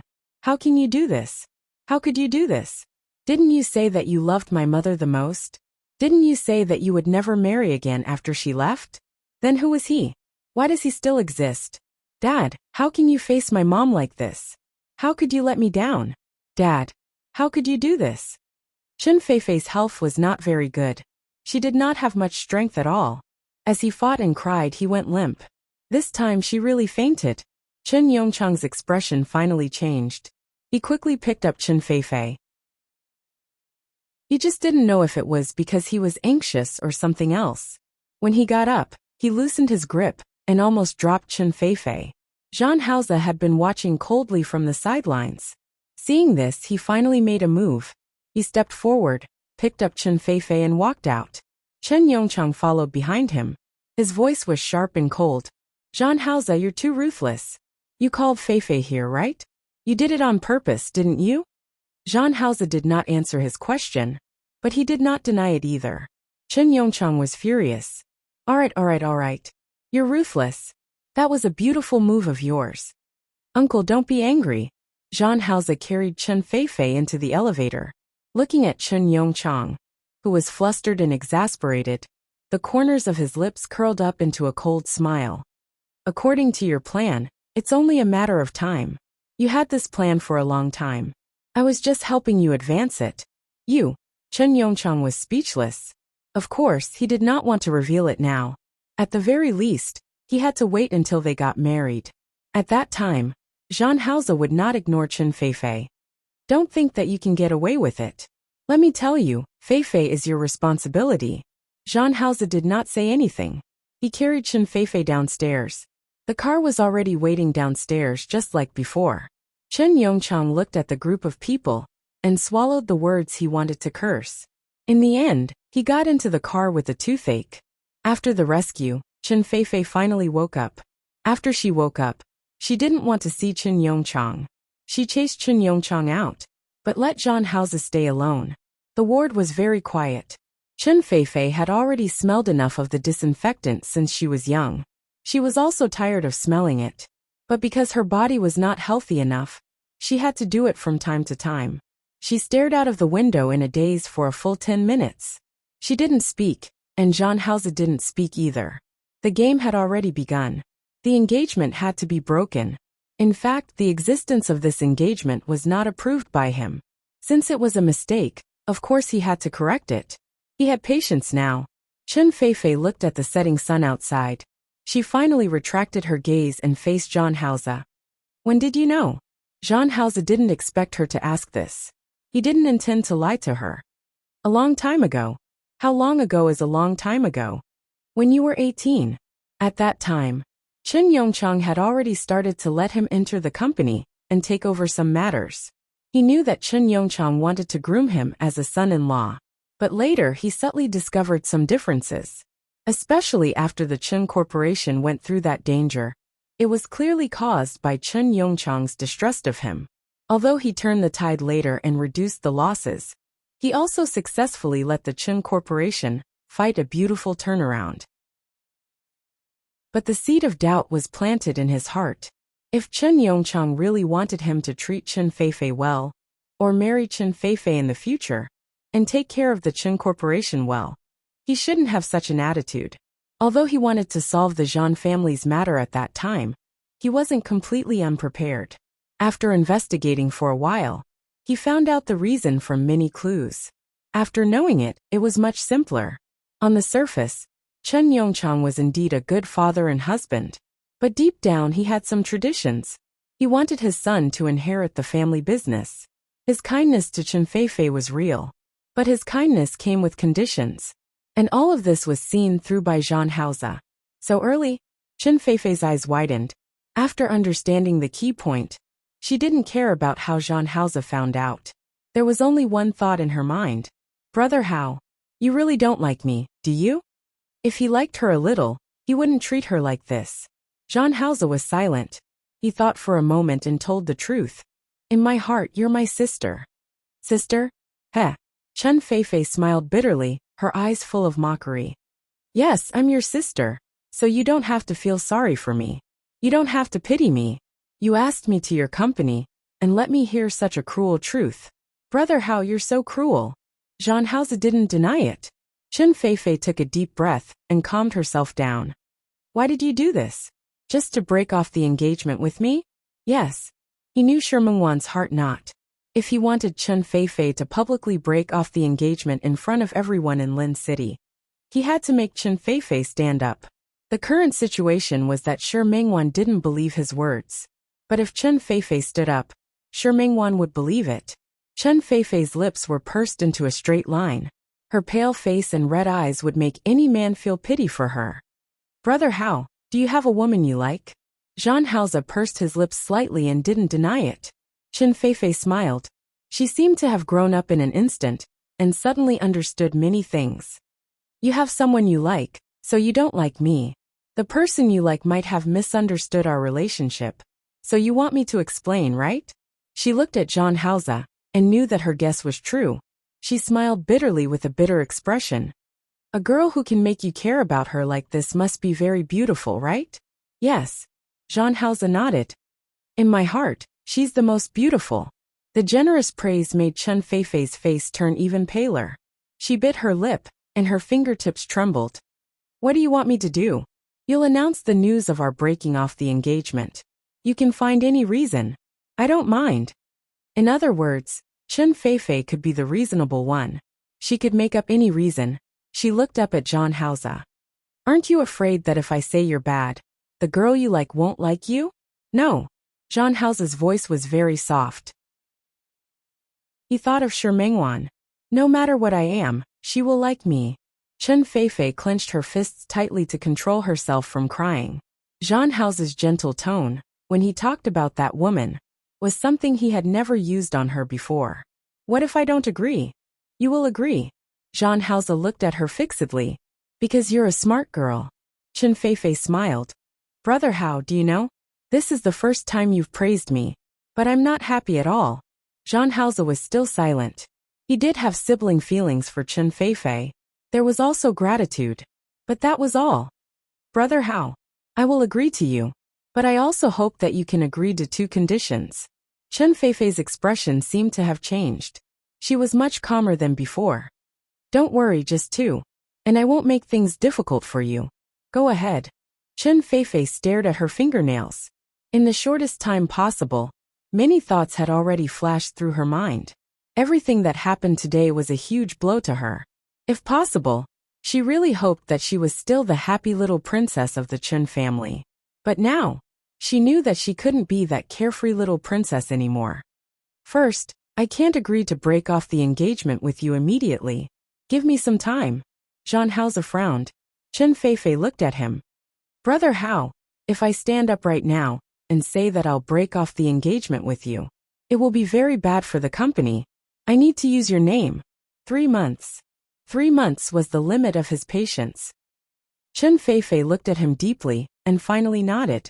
Okay, 3 months. The second thing is that I haven't completely mastered the company yet. I also know that I won't be able to master it very quickly in a short period of time. I hope that you can help me, Brother Hao. It doesn't matter if it's you or if you find someone.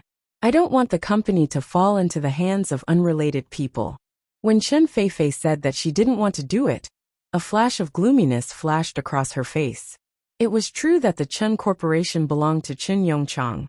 But without her mother's power and help, Chen Yongchang wouldn't have been able to develop the company to its current state. The company belonged to Chen Yongchang, and it was also her mother's. She didn't want outsiders to get involved in any way, but she couldn't do it alone. She needed help.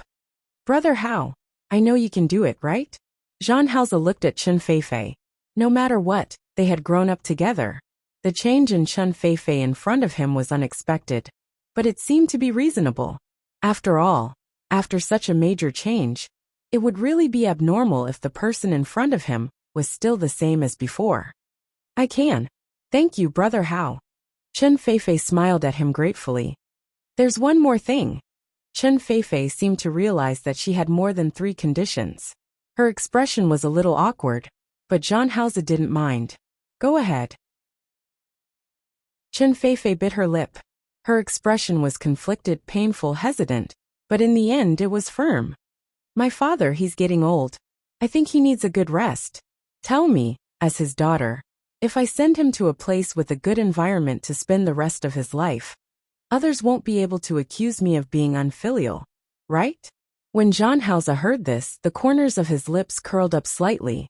Look, this was Chen Feifei. No matter how weak she looked on the outside, she was actually a person with a clear goal inside. He was not surprised or shocked that she had such a thought. Of course. Zhang Haoze nodded. Feifei, you're so attentive. Others will only say that you're a good daughter, and a very filial daughter. Chen Feifei seemed to heave a sigh of relief. Yes, I'm a good daughter. There was a hint of bitterness in her words, as well as something else. Zhang Haoze didn't care anymore. He stood up.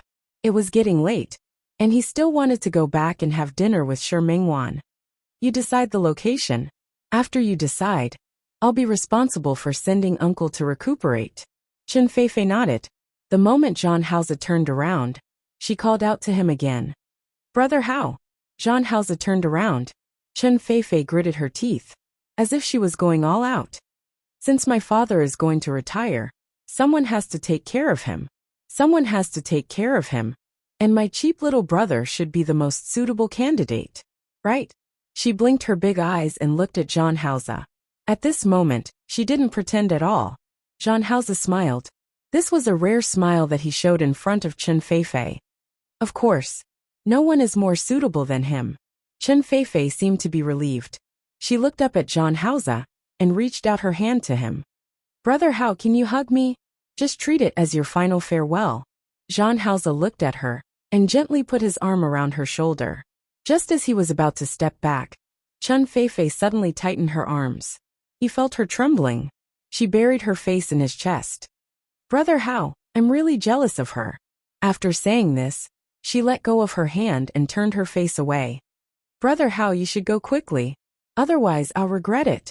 Zhang Haoze looked at Chen Feifei. He had watched her grow up. Feifei, take care of yourself in the future. I believe that the Chen family will definitely flourish in your hands. Of course. Chen Feifei didn't turn her head. but her eyes were much more determined than when she first woke up. In the past, she only wanted to be in love, but now she knew. What love? It's all fake. If even someone close to you could betray you, what else was real? Only the benefits that were in his hands were real. Jean Hauze left the ward. As soon as he left, Chen Yongchang came over.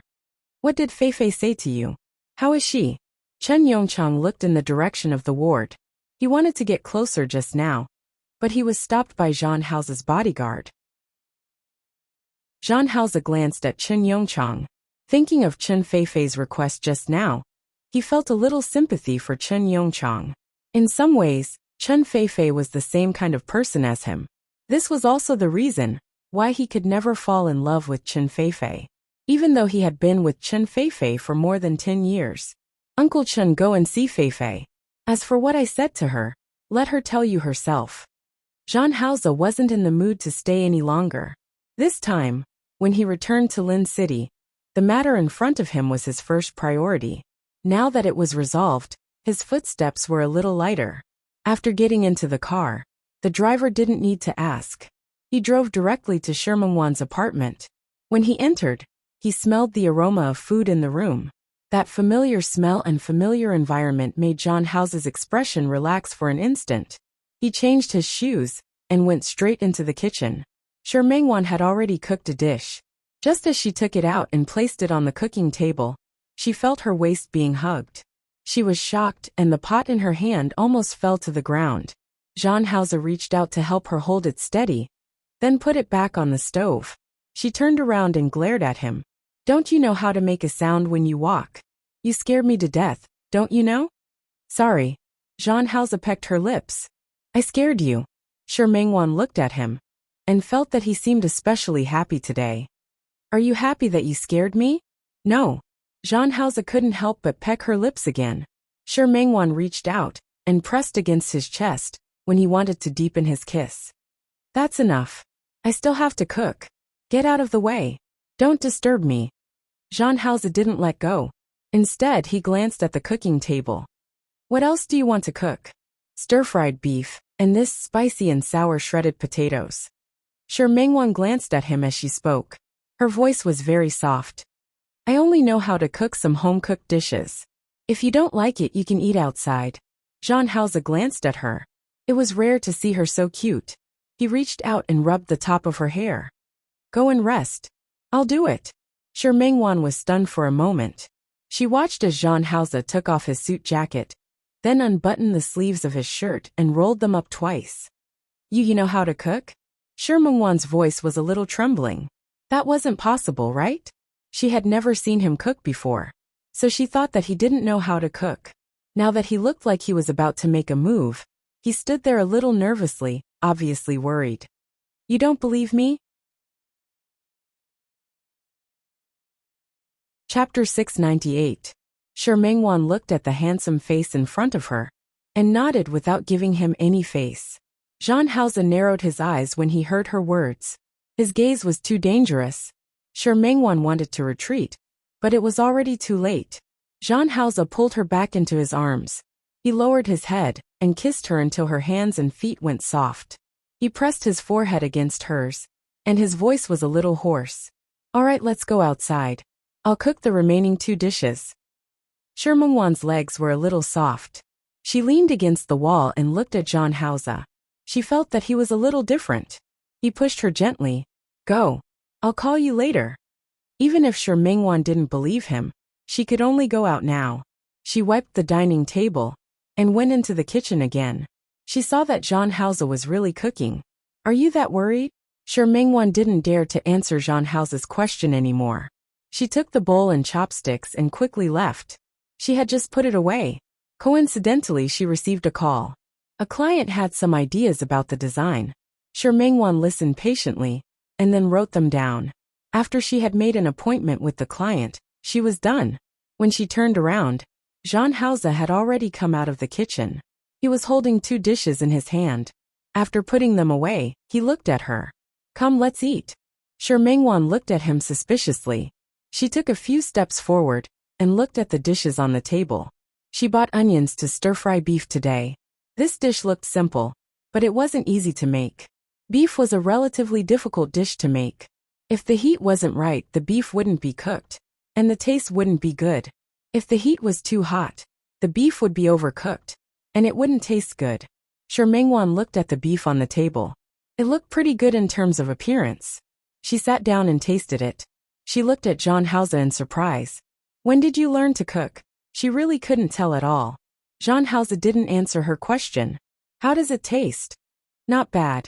It was indeed not bad. Mengwan was more curious about how he learned it. John Hauser didn't say anything.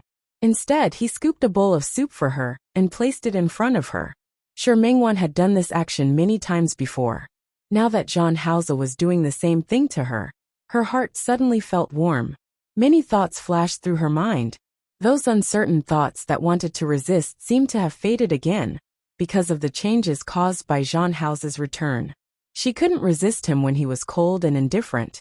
And now that he was gentle, she couldn't resist him. What to do? Mengwan, are you going to sink into oblivion again? The taste of the food was to her liking, but she didn't really like it. She looked up at him and found that he was also looking at her. Her eyes were gentle, and there was a faint smile on her face. Her heart skipped another beat. She rarely saw John Hauser smiling like this. Do you have any plans for tomorrow? John Hauser's voice brought Mengwan back to her senses. She glanced at him. Yes, there's a design that needs to be fixed tomorrow. She had to change the client's request tomorrow. Very urgent. It's all right. They were all regular customers, so there was no rush. Then why don't you free a day and let's go play? Mengwan was stunned. Go play. Where are we going? You can think about where you want to go. Mengwan lowered her head to eat. Was he asking her out on a date? This time, wasn't he afraid of meeting someone he knew again? It's not the weekend, so there shouldn't be many people. So you can think about it. Mengwan originally wanted to say that they should go to the new amusement park that opened this year. But when she met John Hauser's eyes, she said, let's go to Mount Chin. I haven't climbed a mountain in a long time. John Hauser's expression didn't change. He nodded lightly. Okay, then let's climb Mount Chin. He looked like he didn't think of anything. But it was also as if Mount Chin was just an ordinary mountain to him. Mengwan's mood was inexplicably conflicted. Did he forget? Or, at night, Mengwan looked at John Hauser, who was sleeping beside her. She felt that he had changed a lot. Can't sleep? John Hauser didn't do anything to her today. He just hugged her to sleep. No. Mengwan turned over and wanted to sleep with her back to him. John Hauser turned her body around again. His hand was a little unruly on her body. Mengwan instinctively resisted. Stop fooling around. Aren't we going to climb the mountain tomorrow? It's okay. John Hauser kissed her neck. If you can't climb anymore, I'll carry you. You. In the end, Mengwan couldn't win against John Hauser, so she let him have his way once. However, John Hauser knew when to stop. He only came once and let her go. She couldn't sleep at first, but after being tormented by him like this, she fell asleep very peacefully. Mengwan sat in the car. When she arrived at the foot of Mount Chin, she was still a little dazed. Ever since she got separated from her dear brother here when she was 13, she had never come here again. To her, this was a sad place. She had always regretted it and was very upset. If she hadn't suggested coming here, her dear brother wouldn't have met those bad people, and she wouldn't have been separated from him. Mengwan's emotions were complicated at this moment, but she looked at John Hauser as if nothing had happened. Mount Chin had changed a lot compared to more than 10 years ago. A road had been built at the foot of the mountain, leading straight to the mountainside. This was originally a hilly area, so the mountain wouldn't be too high. Mengwan sat in the car and watched the car go up the mountain. Finally, they stopped in the parking lot halfway up the mountain. When she got out of the car, she looked at the car in front of her and behind her. When she turned to face John Hauser, she was a little conflicted. Can you not let them follow us? Okay. It was rare for John Hauser to be so easy to talk to. Mengwan heaved a sigh of relief. The scenery at the top of the mountain was quite good. Mengwan didn't have many memories of Mount Chin. All her memories were of her dear brother being beaten, bleeding, and her loss. Now that her mood was different, she walked up and looked at the beautiful scenery on both sides. She was in the mood to appreciate it. She walked too fast and tripped over a small stone by the side of the road. Her body tilted, and John Hauser quickly hugged her waist to stabilize her body. This scene was a little similar. She turned to look at him, and her eyes were misty. John Hauser looked at her snuggling in his arms and leaned over to kiss her. Shi Mengwan's face turned red for a moment, but John Hauser let go of her at this moment. Let's go. Shi Mengwan lowered her head. She wanted to walk forward quickly, but John Hauser held her hand. She was stunned again and turned to look at him. However, he held her hand and continued walking forward. It was actually a little cold in Lin City during this season, especially when the mountain wind blew. However, Shi Mengwan's hand was held by John Hauser. His hand was very warm, very hot. That kind of heat made Shi Mengwan ignore the coldness in her hand. Other than the big rock that looked like a zither, there were a few other strange rocks in Mount Qin. Although it couldn't be compared to a famous mountain like Mount Huang, the scenery was quite good. The two of them went up the mountain together. Because it wasn't a weekend, there weren't many people.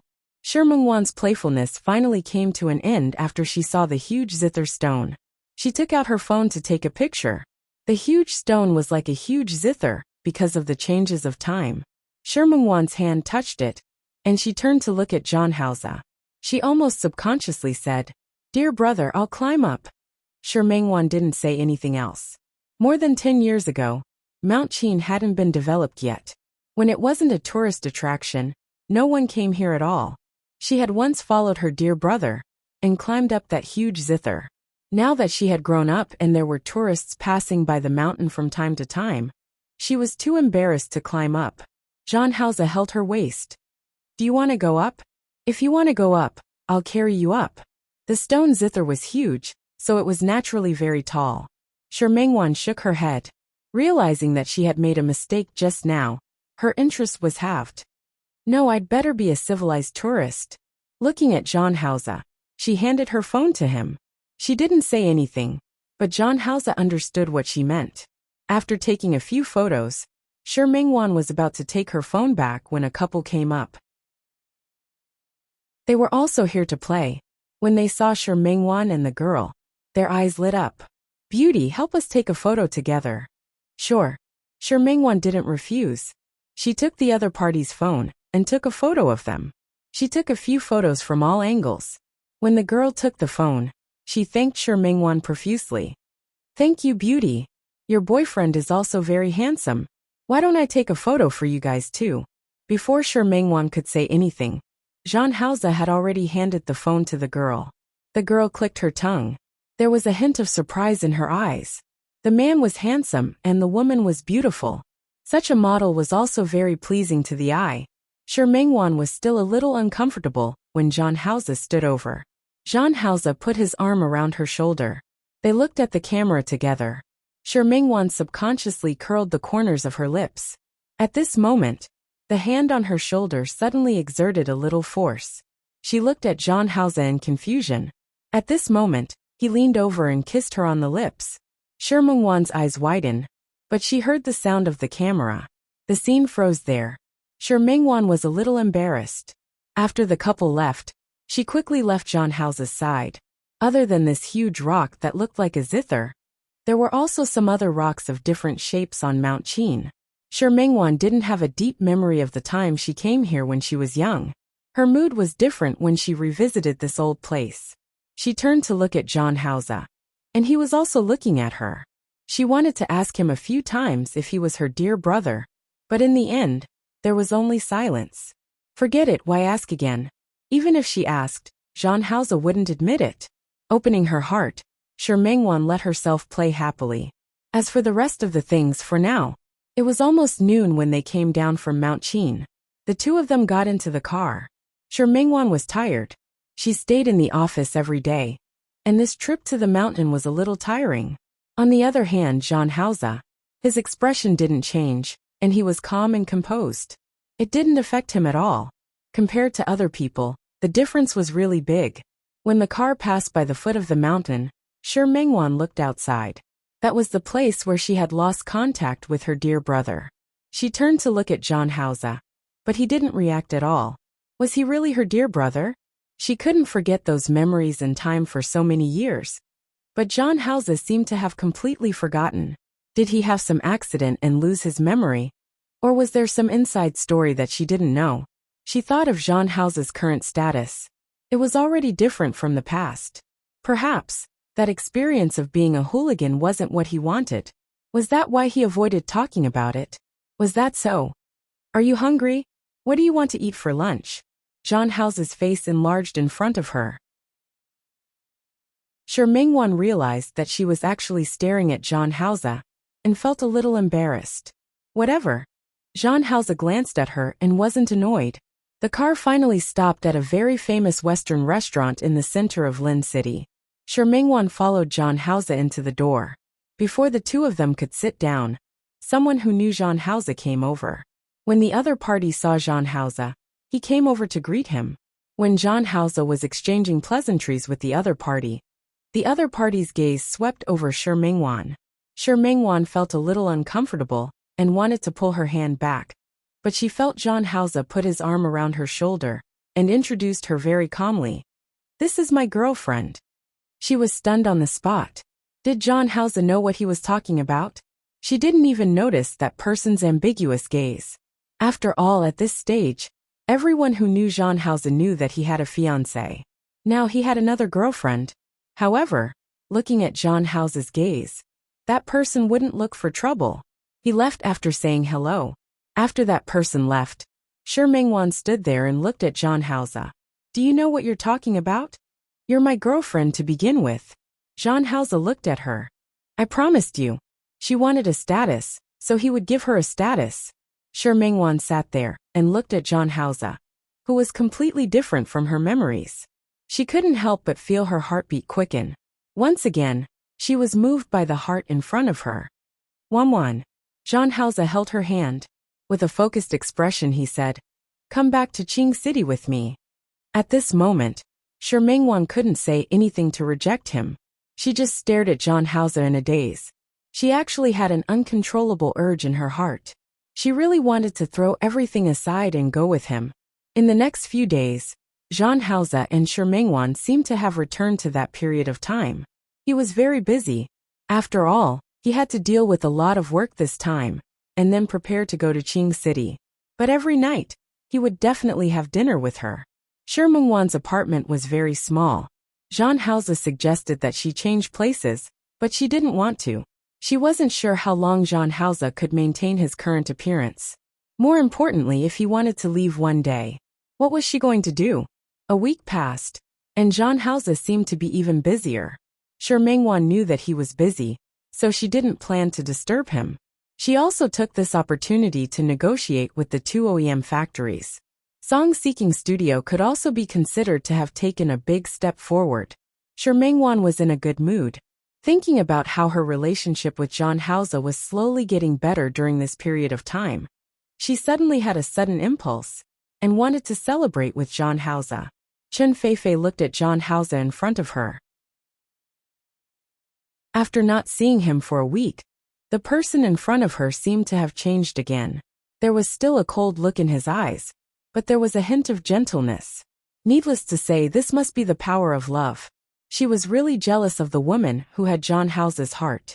However, she knew better than anyone what the most important thing was right now. "Brother Hao, I'm sorry. It seems that I'll have to trouble you tomorrow." Chen Feifei thought that she was a very filial daughter.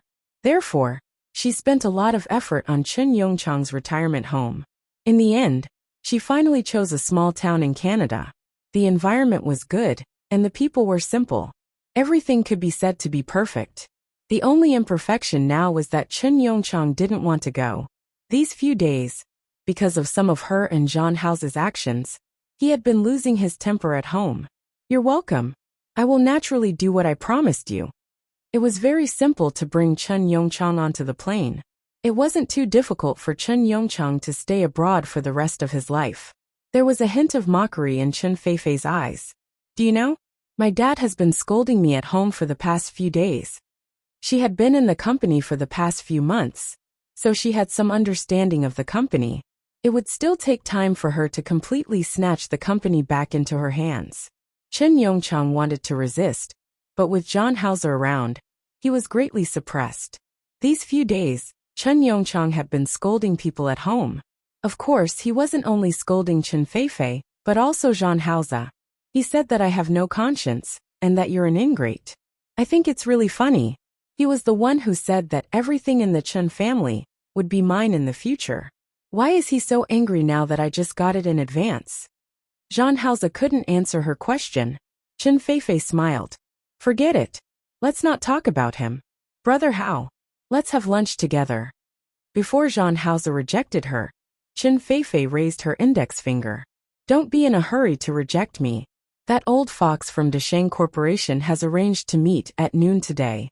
You know that he has always been lustful. I'm afraid I'll suffer a loss in his hands.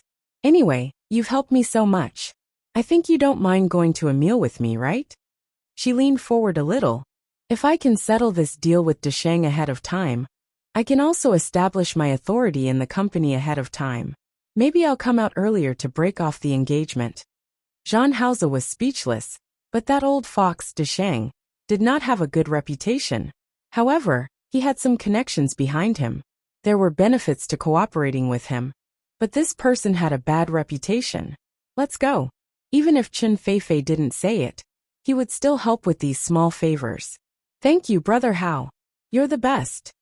Chen Feifei smiled innocently, looking the same as many years ago. Only they themselves knew that Chen Feifei's smile was completely different. After going downstairs, before Chen Feifei got into the car, she hooked her arm around John Hauser's. Brother Hao, I've wronged you. Act as a couple with me. Don't worry. Just this once. I promise I won't trouble you next time. When she gained a foothold in the Chen Corporation, she really didn't need John Hauser to appear. She just needed to put on a show. John Hauser glanced at her. At this point, he seemed to be a little helpless. I didn't say I wouldn't help you. Thank you very much. The two of them got into the car together and headed to the place where Chen Feifei had agreed to meet. Jean Hauser instructed someone to drive. What he didn't expect was that Shi Mingwan, who was across the street and wanted to explain things to Jean Hauser, happened to see the scene of Jean Hauser and Chen Feifei leaving arm in arm when she saw him come out. With a cold face, she watched John Hauser bring Chen Feifei into the car with a doting expression. She also saw Chen Feifei's overly bright smile. That scene looked like a loving and affectionate couple. Shi Mingwan suddenly felt that all the words of love she had heard yesterday had turned into a joke. She sat in the car and gripped the steering wheel tightly. There was no trace of emotion in her eyes. Shi Mingwan watched as the shocking motorcade left the building of Jean Hauser's company. She also got into the car and started the car to leave. However, this time, she wasn't going back to the studio. Instead, she was going home. That day, not only did John Hauser accompany Chen Feifei to complete the Desheng project, he also made a trip to the Chen Corporation. Appearing with Chen Feifei could be considered as establishing his prestige. After so many days in the Chen Corporation, his prestige wasn't much inferior to Chen Yongchang's. Many people had always regarded him as the future head of the Chen Corporation. Now that Chen Yongchang said that he was not feeling well and needed to recuperate, the person who took over was Chen Feifei. Everyone was a little worried, but when they saw Jean Hauser, there was nothing to worry about. After all, with Jean Hauser around, the Chen Corporation would only get better and better. Chen Feifei looked at the way those people looked at Jean Hauser and clicked her tongue. Big Brother Hao, your existence is like a great Buddha. With you around, these people won't dare to look down on me. Thank you for supporting me. You're welcome.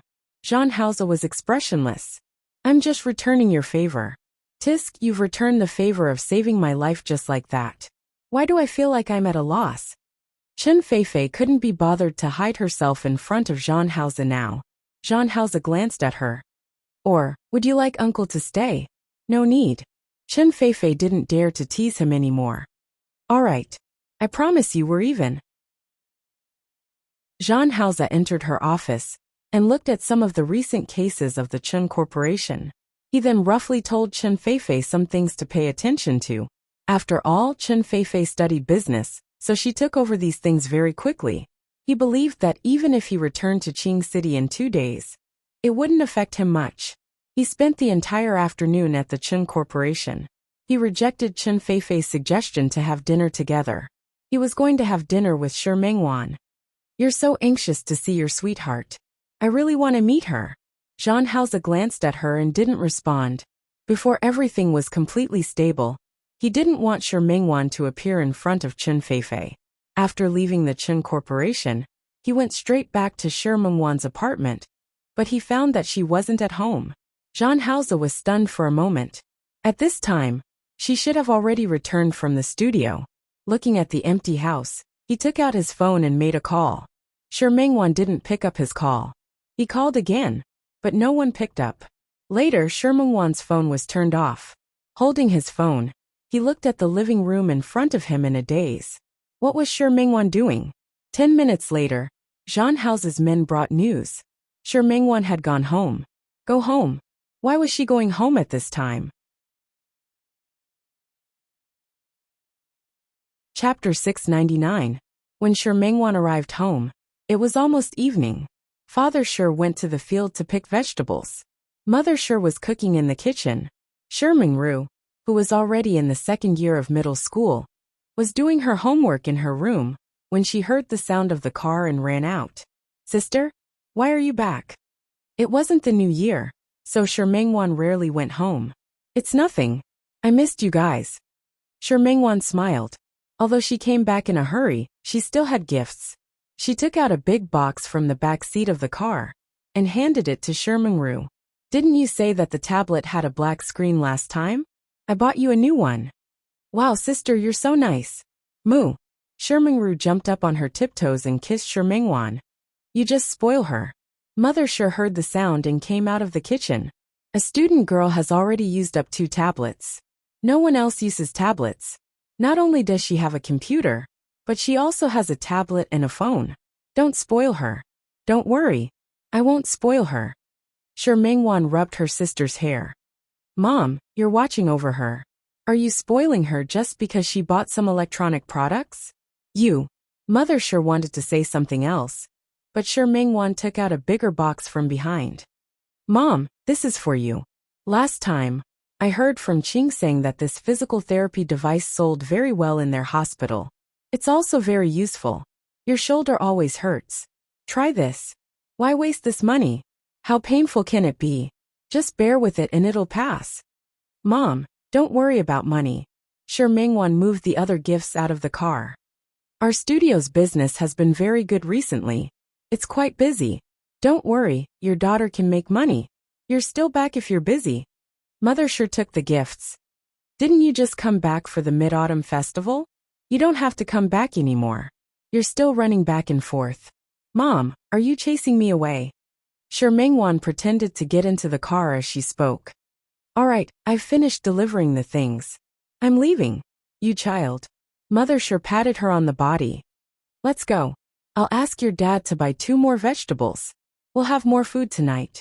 Shi Mengwan reached out and hugged Mother Shi. Because she saw Zhang Haoze and Chen Feifei unhappy together.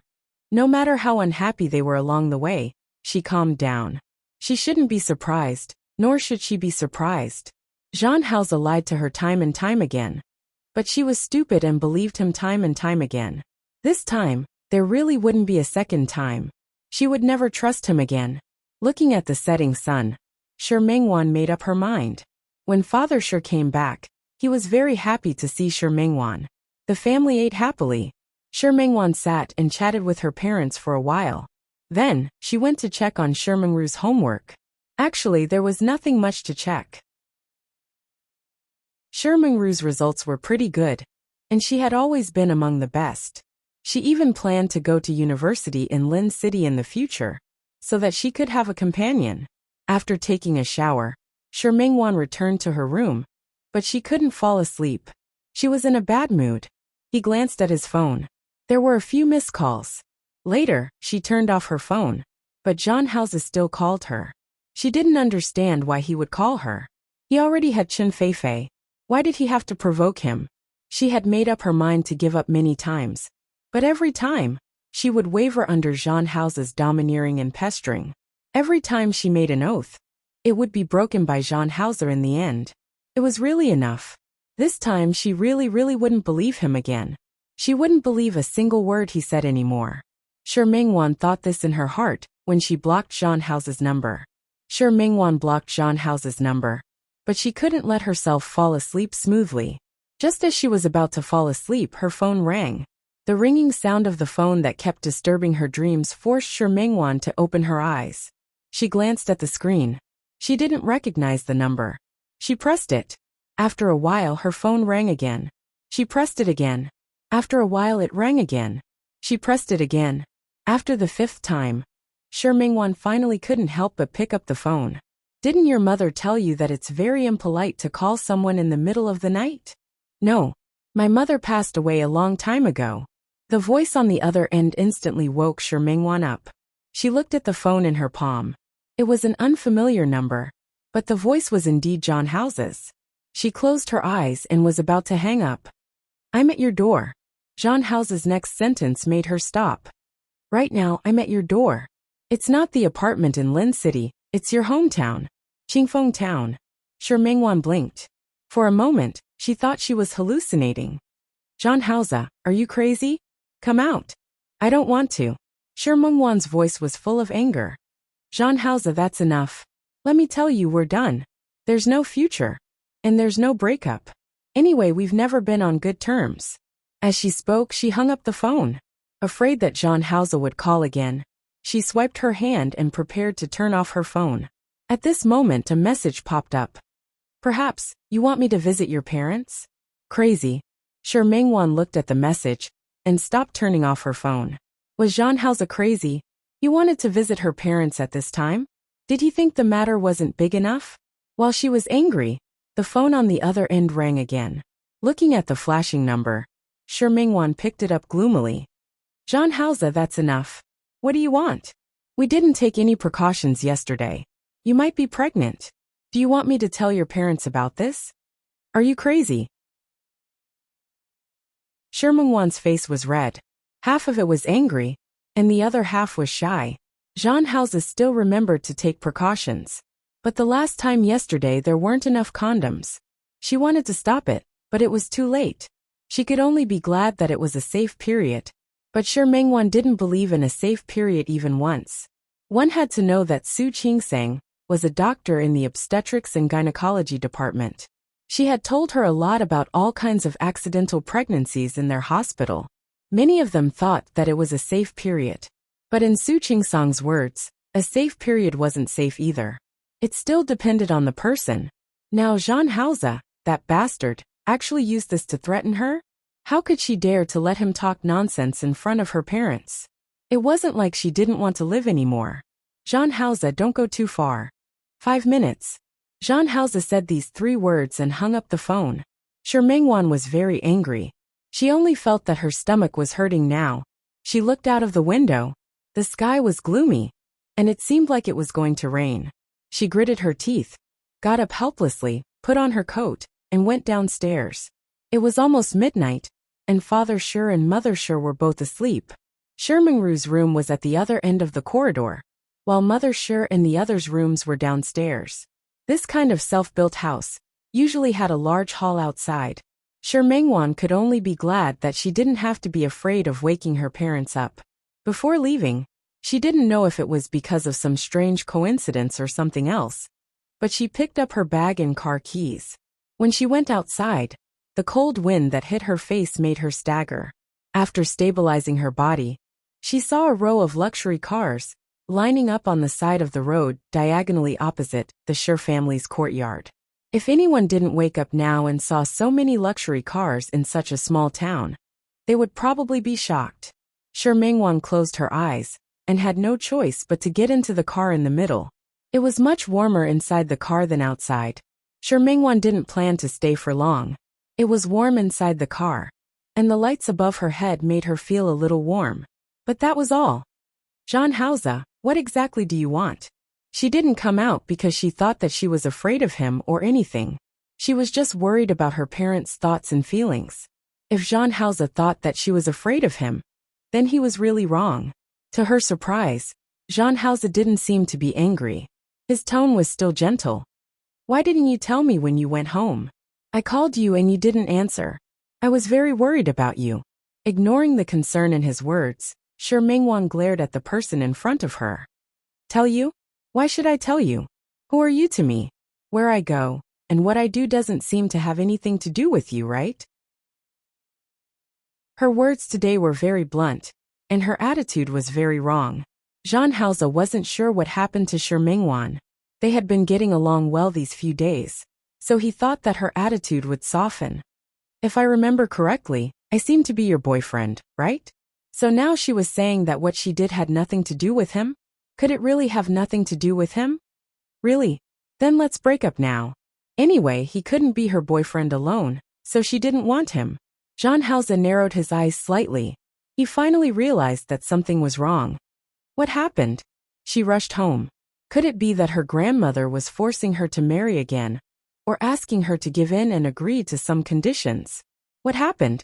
Shi Mingwan found it funny. This person actually had the nerve to ask her what happened? Shouldn't he be the one who should be telling this sentence the most? She wanted to stab him a few times, but Shi Mingwan held it in.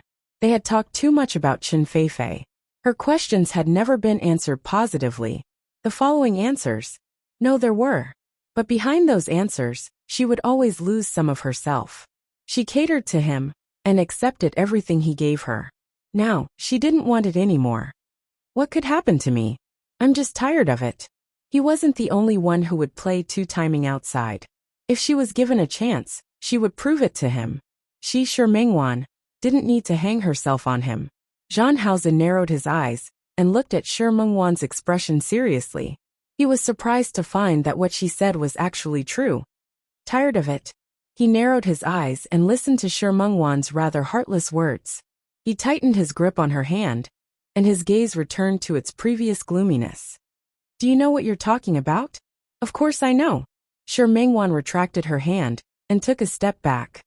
Jean Hauser, please stay away from me. We're not suitable. She reached out to pull the car door, but found that she couldn't open it at all.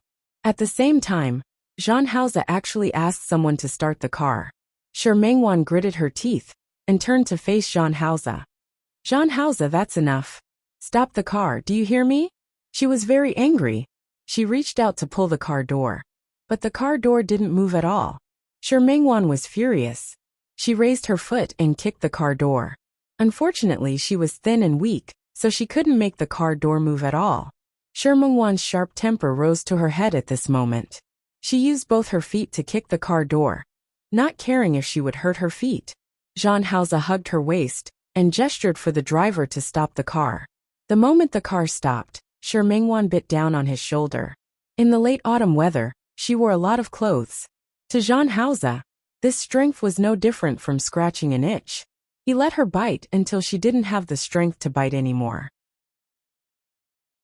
He lifted her body and lifted it up. Drive. Jean Hauser. Shi Mingwan was angry. He didn't listen to her at all, did he? Before the car started, Jean Hauser looked at her and took away the bag in her hand. He took out the car keys from inside. He gave an order, and soon, someone came over and took the car keys. Shi Mingwan was angry in her heart. Jean Hauser, don't be too shameless. If you really talk nonsense in front of my parents, at most, we'll just fight to the death. You can try. You came out so late and brought your bag. Didn't you just want to leave? Shi Mingwan was extremely angry. Of course she wanted to leave.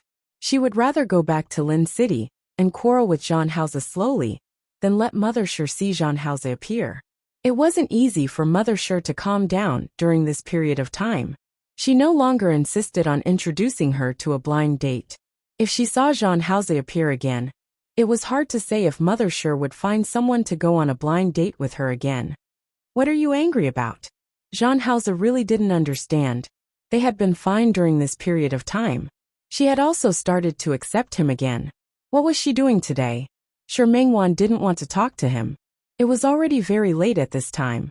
She turned around and leaned against the back of the chair with her back facing Jean Hauser. She closed her eyes. She used this action to silently resist. She wouldn't answer his question, much less be with him. Jean Hausa looked at her face. It was rare that he didn't force her to speak like he did in the past. He just stared at Shi Mingwan's face. Shi Mingwan felt Jean Hausa's gaze and closed her eyes even more tightly. However, at first she pretended to be asleep, but later on, she really fell asleep. No matter what, she was someone who had been working all day and driving for half a day. In a day, she really fell asleep. When Shi Mingwan woke up, she was still woken up by the ringing of her phone. On the other end of the phone, Mother Shi was full of anxiety. Wanwan, where did you go? Why is your car gone? And where are you? Where did you drive to so early in the morning? Where could she drive to so early in the morning? Shi Mingwan originally wanted to deny it, but she suddenly remembered Jean Hausa's appearance yesterday. She was shocked and quickly woke up. She explained to Mother Shi that something happened at the factory last night, so she returned to Lin City overnight. Although Mother Shi believed this excuse, she scolded her again. She felt that she didn't care about her health, and that staying up late to drive was very tiring. But now that she was sure that she was fine, Mother Shi said a few more words to her and hung up. Shi Mingwan hung up the phone and suddenly realized something. The environment in front of her wasn't in her apartment in Lin City. Chapter 700. The unfamiliar environment in front of her wasn't her apartment. Shi Mingwan felt a headache coming on. She sat up and looked at the environment in front of her. This room was very big. It was almost as big as her small apartment. Other than the bed, there was also a sofa and an armchair on the other side. Near the balcony, there were elegant and simple beige curtains. The entire style was European palace style, but it didn't make people feel comfortable. She got out of bed and found that it wasn't her shoes by the bed, but a pair of extremely comfortable indoor slippers. She put on them and walked towards the balcony. When she opened the curtains, she was almost shocked. The huge man-made lake was in front of her. The green in front of her was like a park, but it looked much more elegant than a park. She looked to the side and saw that it was all villa areas. She frowned.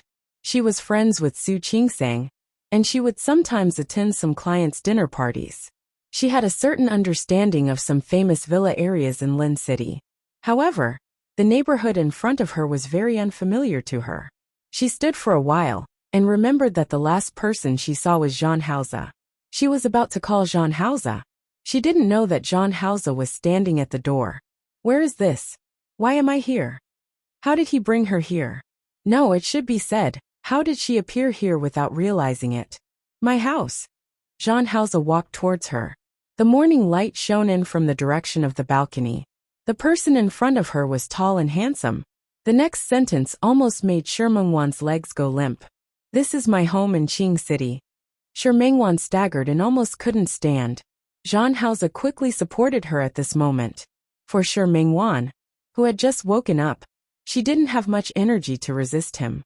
Her lips moved, and a gloomy look flashed across her eyes. You who agreed to you that I was coming to Qing City. Jean Hausa looked at the anger on her face. He didn't seem to understand why she was so angry. I told you that I wanted to bring you to Qing City. Shi Mingwan was so angry that she almost laughed. You said you wanted me to come, so I came? She said this and walked past Jean Hausa to walk out. Jean Hausa grabbed her arm. Are you angry? Why? Why? Do you think I can't be angry? Do you think I have no reason to be angry at you for taking me to another city or another place without my consent? Jean Hausa was stunned for a moment.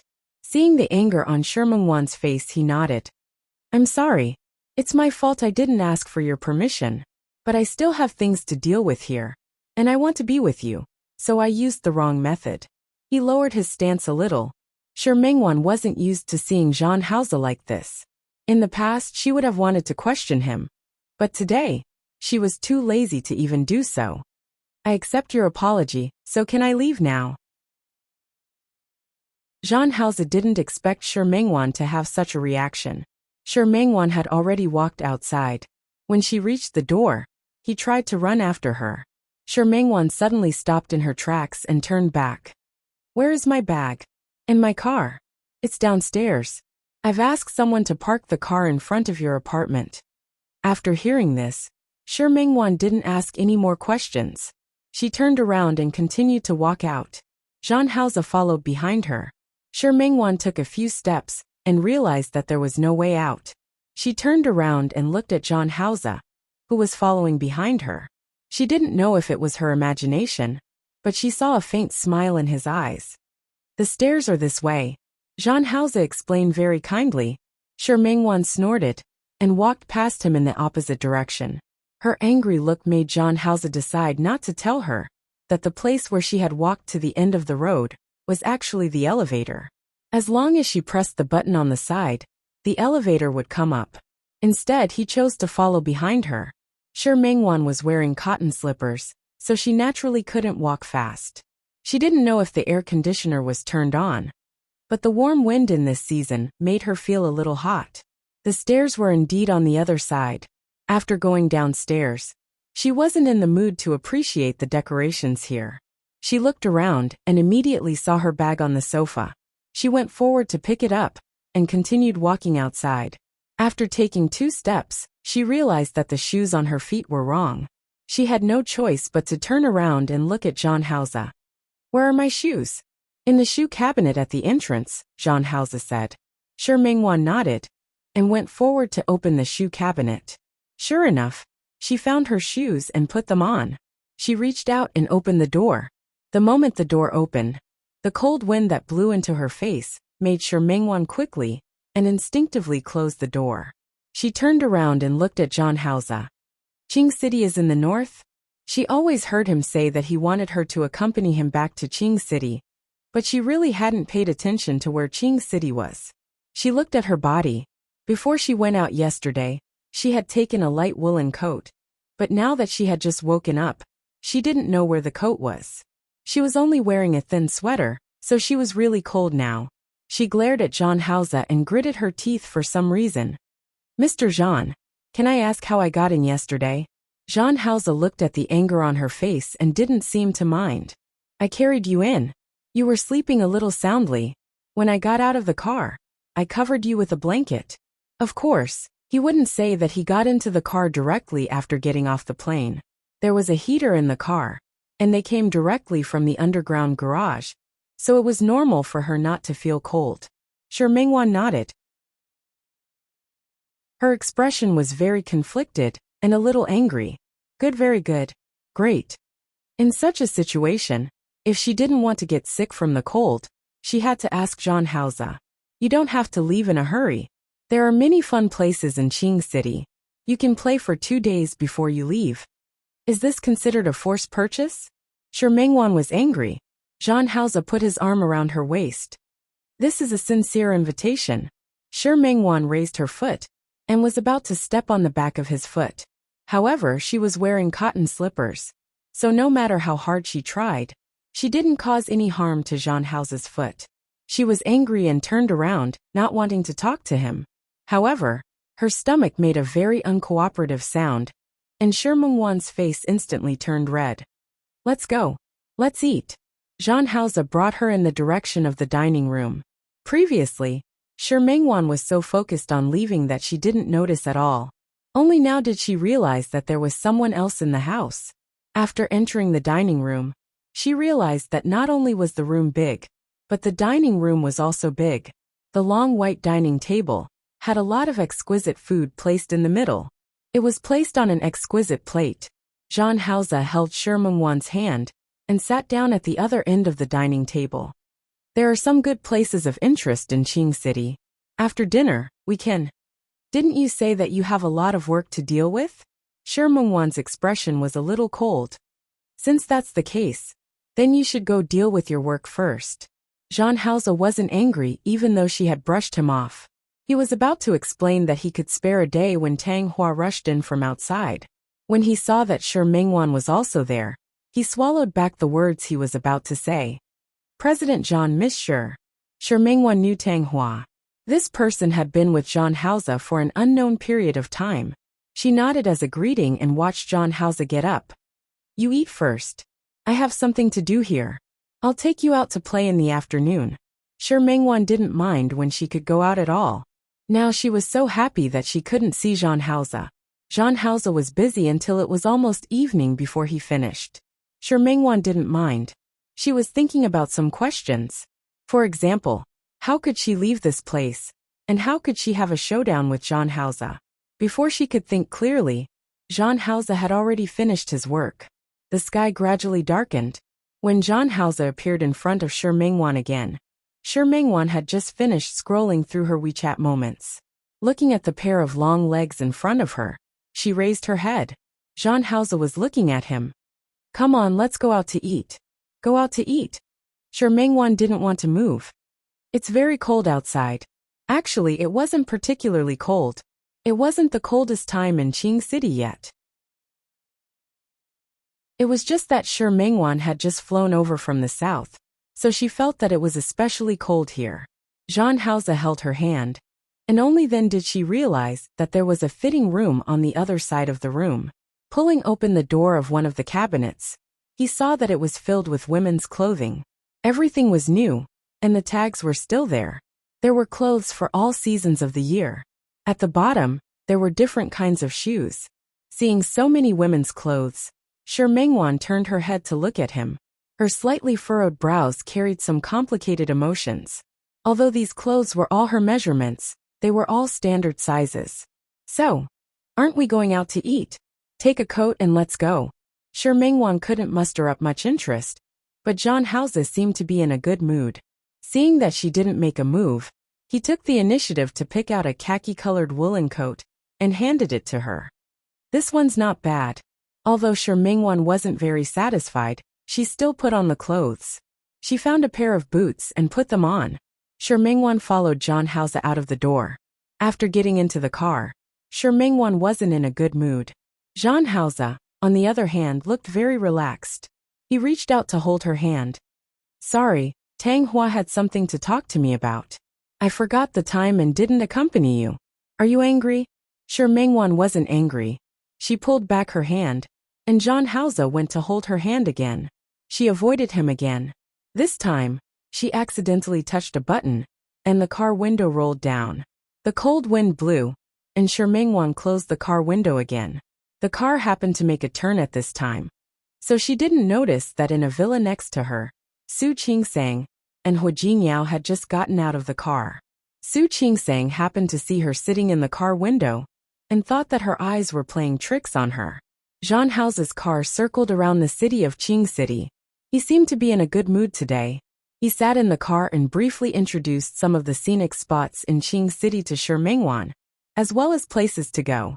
Unfortunately, Mingwan wanted to tell him the truth and break up, so she was in low spirits and couldn't muster up any energy. In the end, John Hauser thought that she was hungry, so he brought her to a place that was said to be very delicious roasted mutton. It was a typical northern courtyard house, but it was cleverly divided into private rooms. John Hauser and Mingwan were brought into the private room and sat down. Not long after they ordered, John Hauser's phone rang. He glanced at Mingwan and went out to answer the call. He didn't expect that as soon as he walked out, he would meet Su Qingsang and Hu Jingyao, who had also come because of the fame. President John, President Hua. The two men stood at the door of the private room and greeted each other. Mingwan saw Su Qingsang at first glance just now. She was quite frightened and instinctively hid in the bathroom in the private room. John Hauser was still chatting with Hu Jingyao outside. Mingwan didn't care about the things that the men talked about at all. She only cared if John Hauser would suddenly go crazy and ask them to come in for dinner. If Su Qingsang saw her, it would really be embarrassing. Fortunately, Su Qingsang and Hu Jingyao didn't meet any acquaintances here. They were just here to play. After greeting each other, Su Qingsang and Hu Jingyao went to the backyard to watch them roast the whole lamb. Mingwan only felt that her back was covered in sweat.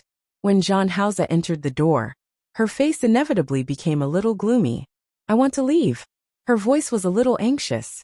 Looking at John Hauser, she didn't have any intention of staying at all. The lamb is already being roasted. It'll be ready soon. John Hauser sat down beside her and looked at her pale face. Ever since he came to look for her again this time, it was rare for him to have the intention to tease her. Are you going out now because you want to meet that good friend of yours? John Hauser. Su Qingsang hadn't returned to the private room yet?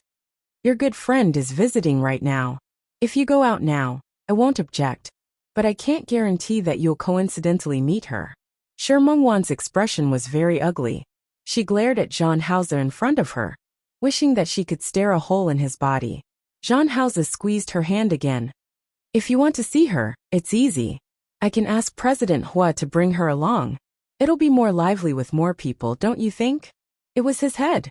Shi Mengwan turned her face away. She didn't want to see this bastard at all. Naturally, the meal was a little tasteless. Shi Mengwan saw the picture of the roasted lamb, posted by Su Qingsang, on her WeChat Moments.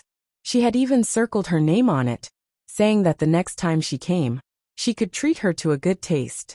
Shi Mengwan finally liked it, and threw her phone to the side.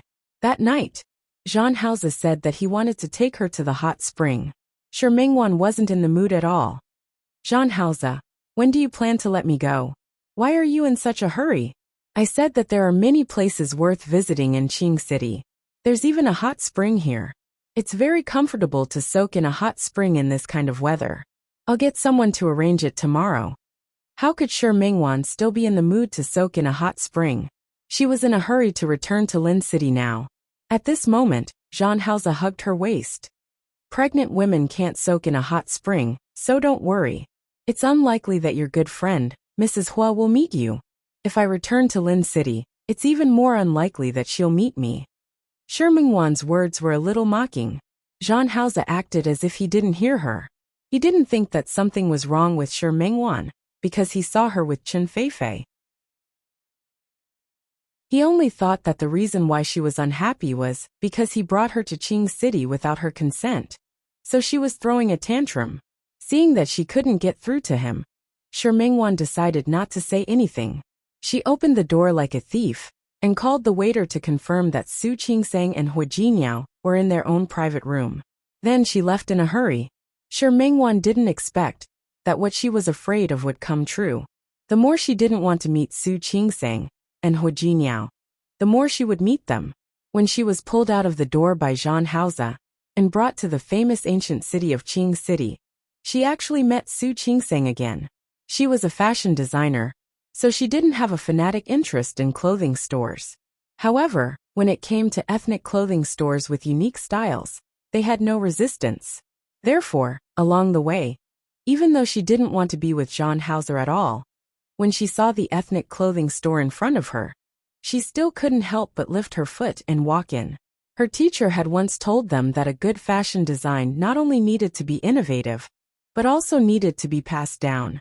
What was national was the world, and the characteristics of a nation also needed to be passed down. Shi Mengwan looked at the exquisite, handmade clothes, and liked them very much. Zhang Haoze said at the right time, "If you like them, you can try them on." "Yes, miss, you have such a good figure. You will definitely look good in our clothes." The shop assistant said flattering words at the right time. Seeing that Shi Mengwan stood still, she added, "The clothes in our store usually only have one pair of each color and size. Although it's pretty much the same ethnic style, we've done our own processing and processing. Miss, please try them on." It wasn't the peak season for tourism, so there weren't many people. Shi Mengwan looked at the obvious Uyghur costume and finally nodded. She didn't expect that when she went in to try on the clothes, it would be such a coincidence. Su Qingsang and Hu Jinniao just happened to enter the store. Speaking of which, Su Qingsang entered this store because of her. Although her belly was big and she couldn't wear it, Shi Mengwan could. Su Qingsang just wanted to buy a gift for Shi Mengwan, but she didn't expect to meet Zhang Haoze. Zhang Haoze also didn't expect that they and Hu Jinniao would meet in such a big city, with a population of tens of millions. They were really fated. Hu Jinniao looked at him with a probing gaze. Zhang Haoze was quite calm, and even started to chat with Hu Jinniao again. "President Zhang, are you alone?" "No, I'm with my girlfriend." Zhang Haoze openly admitted Shi Mengwan's identity. Of course, he didn't miss the flash of dissatisfaction in Su Qingsang's eyes. Su Qingsang naturally didn't like Zhang Haoze's behavior. One had to know that Zhang Haoze already had Chen Feifei as his fiancée, but now he had another girlfriend. She was willing to bet that his girlfriend was definitely not Chen Feifei. Su Qingsang wasn't interested in meddling in other people's business. She turned around, took a dress that she thought was suitable for Shi Mingwan, and went to the fitting room. On the other end, the shop assistant took the initiative to ask, because Shi Mingwan hadn't come out. Zhang Haoze looked at Hu Jinniao, who had been staring at him curiously, and walked into the fitting room under the shop assistant's gaze. Chapter 701. Hearing Su Qingsang's voice outside, Shi Mingwan, who had already changed into a set of ethnic clothes, didn't have the courage to walk out at all. She never expected that she would meet Su Qingsang when Zhang Haoze dragged her out to the night market in the ancient city, because she was in a bad mood. She didn't go out, and the shop assistant even started to ask her if she was feeling unwell. Could she be comfortable? Just yesterday, she heard Zhang Haoze call Chen Feifei.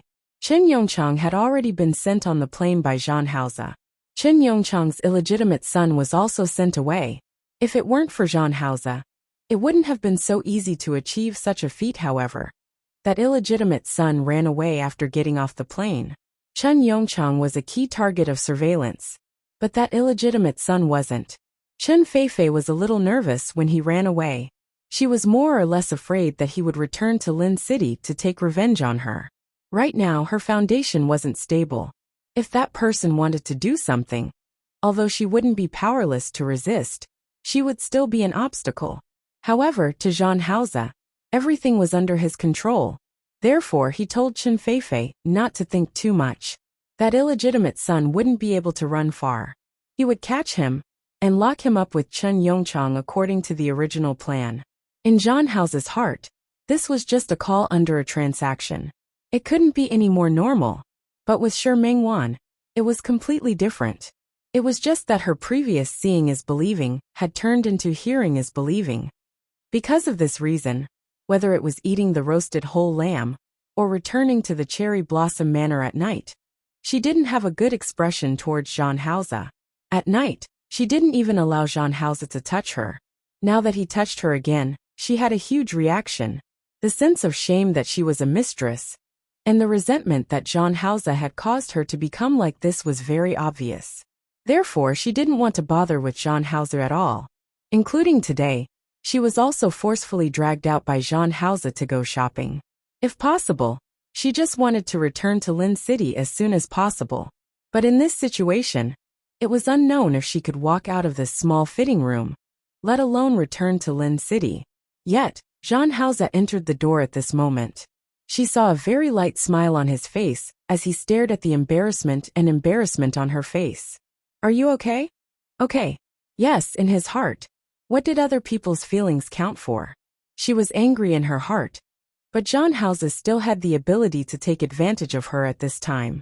She was angry and reached out to push him without thinking. He advanced, she retreated, until there was nowhere to retreat. Afraid of being hurt? What do you think would happen if I took you right here? You look very beautiful in this outfit. Scared? If you don't want me to take you here, then beg me. The things he did to her, the words that came out of his mouth sounded like a bastard to her. Zhang Haoze, don't go too far.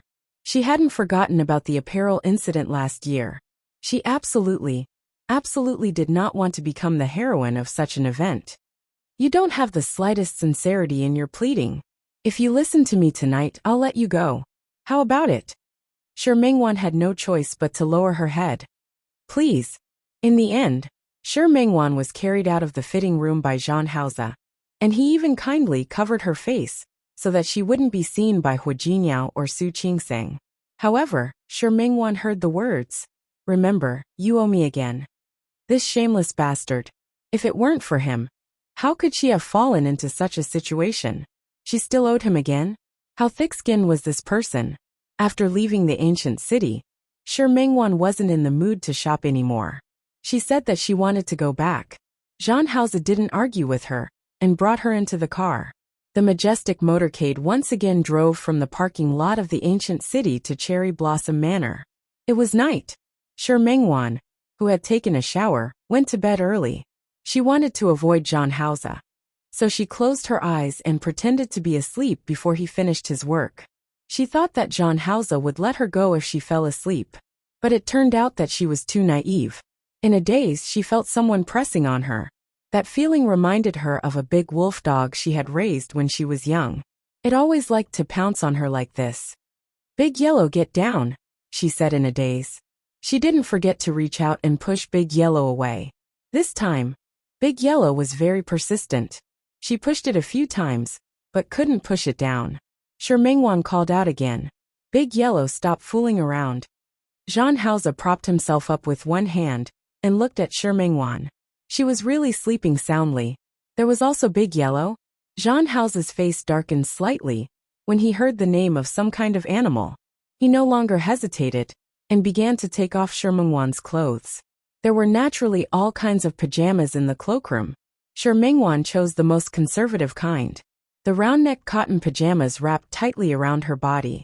But even so, Jean Hauser still saw some of her sexuality. Shi Mengwan had an extremely charming face, but it didn't make her look so beautiful. Instead, the more he looked at her, the more beautiful she became. It was naturally troublesome to take off this set of pajamas. Jean Hauser tried it, but Shi Mengwan was sleeping soundly. His hands didn't stop moving.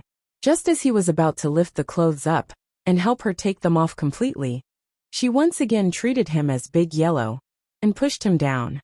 Jean Hauser narrowed his eyes. He propped up his arm and stared at Shi Mengwan's hand for a long time. Finally, he got up and left. However, he didn't leave. Instead, he went to get a pair of scissors. The heater was turned on in the room, so he wasn't worried that Shi Mengwan would catch a cold. Jean Hauser used a pair of scissors to fry the comfortable but expensive pajamas just like that. The clothes were cut inch by inch, and the scenery that was previously tightly wrapped was naturally revealed. He cut very carefully and almost didn't touch Shi Mengwan's skin. Putting down the scissors, he continued to take off her pants. This was much easier. However, when he completely took it off, Shi Mengwan also woke up. She dreamed that Big Yellow refused to get off her body no matter what, but it even pulled up her blanket. At first, she tried to reach out to pull it, but later, she realized that she couldn't stop it. When she realized that it wasn't Big Yellow who was pulling her pants and woke up, she realized that other than a pair of underwear, she was almost completely naked. Her face turned red, and she instantly woke up. She glared at the culprit. "Jean Hauser, what are you doing?" Jean Hauser was about to continue tearing off the last small piece of cloth, but he didn't expect Shi Mengwan to wake up. When he met her angry eyes, he propped up his body again and moved closer to her. His lips pointed at her cheek. He kissed her lips, then moved his lips over and landed on her earlobe. He gently bit the small jade bead. "What do you think I'm doing? You go down for me. Go down." Jean Hauser chuckled. His big hand picked up Shi Mengwan's black hair that was scattered on the pillow and sniffed. "Your memory isn't very good. Do you want me to remind you what you promised me?" "What?" Shi Mengwan woke up, but she was still in a daze. She didn't understand what he meant at all. "Previously in the ancient city, you promised me that you would listen to me when you came back."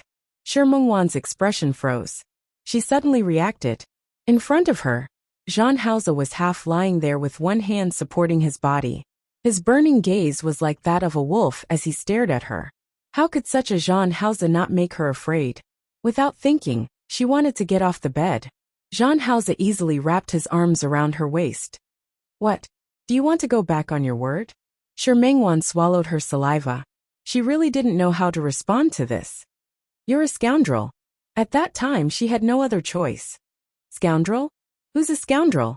Jean Hauser retracted his arm, and she pressed close to his body. He had just taken a shower, and only had a bath towel on his body. Touching his slightly warm chest, Shi Mengwan felt a little thirsty. "Of course it's you. If it weren't for you, how could I?"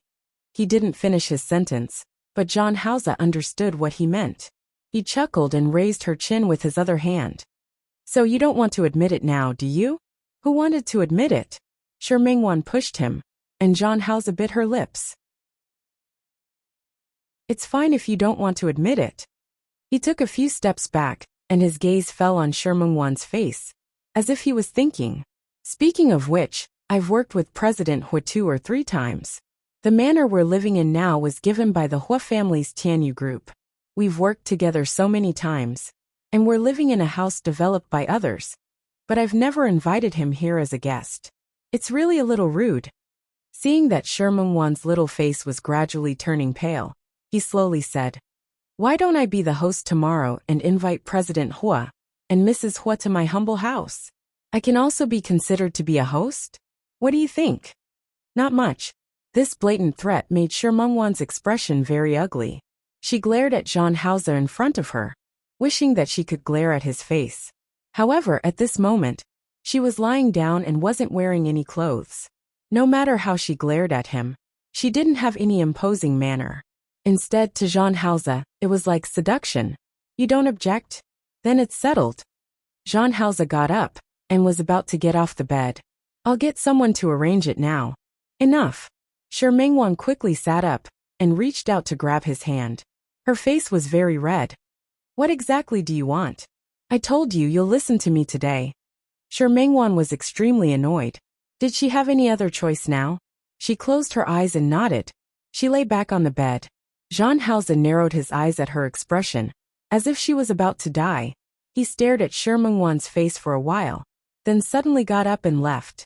The sudden sound of footsteps leaving surprised Shi Mengwan. She really didn't understand why he would be so kind as to let her go. She lowered her head and looked at herself.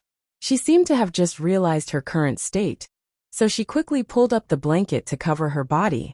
She curled up and wanted to find her clothes, but she suspected that Zhang Haoze wouldn't let her go so easily. Sure enough, it didn't take long for Zhang Haoze to return. This time, he had something in his hand. Shi Mengwan, who heard the voice, turned around and saw the thing in his hand. Her little face was slightly stunned, and she just stared at him blankly. Today is a good day to remember.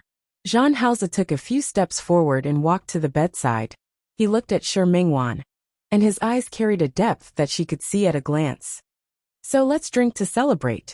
As he spoke, he had already placed the 2 open bottles of wine in his hands on the bedside table. There were also 2 wine glasses placed there. Shi Mengwan swallowed her saliva. What was this guy trying to do? Realizing the danger, Shi Mengwan's first reaction was to escape.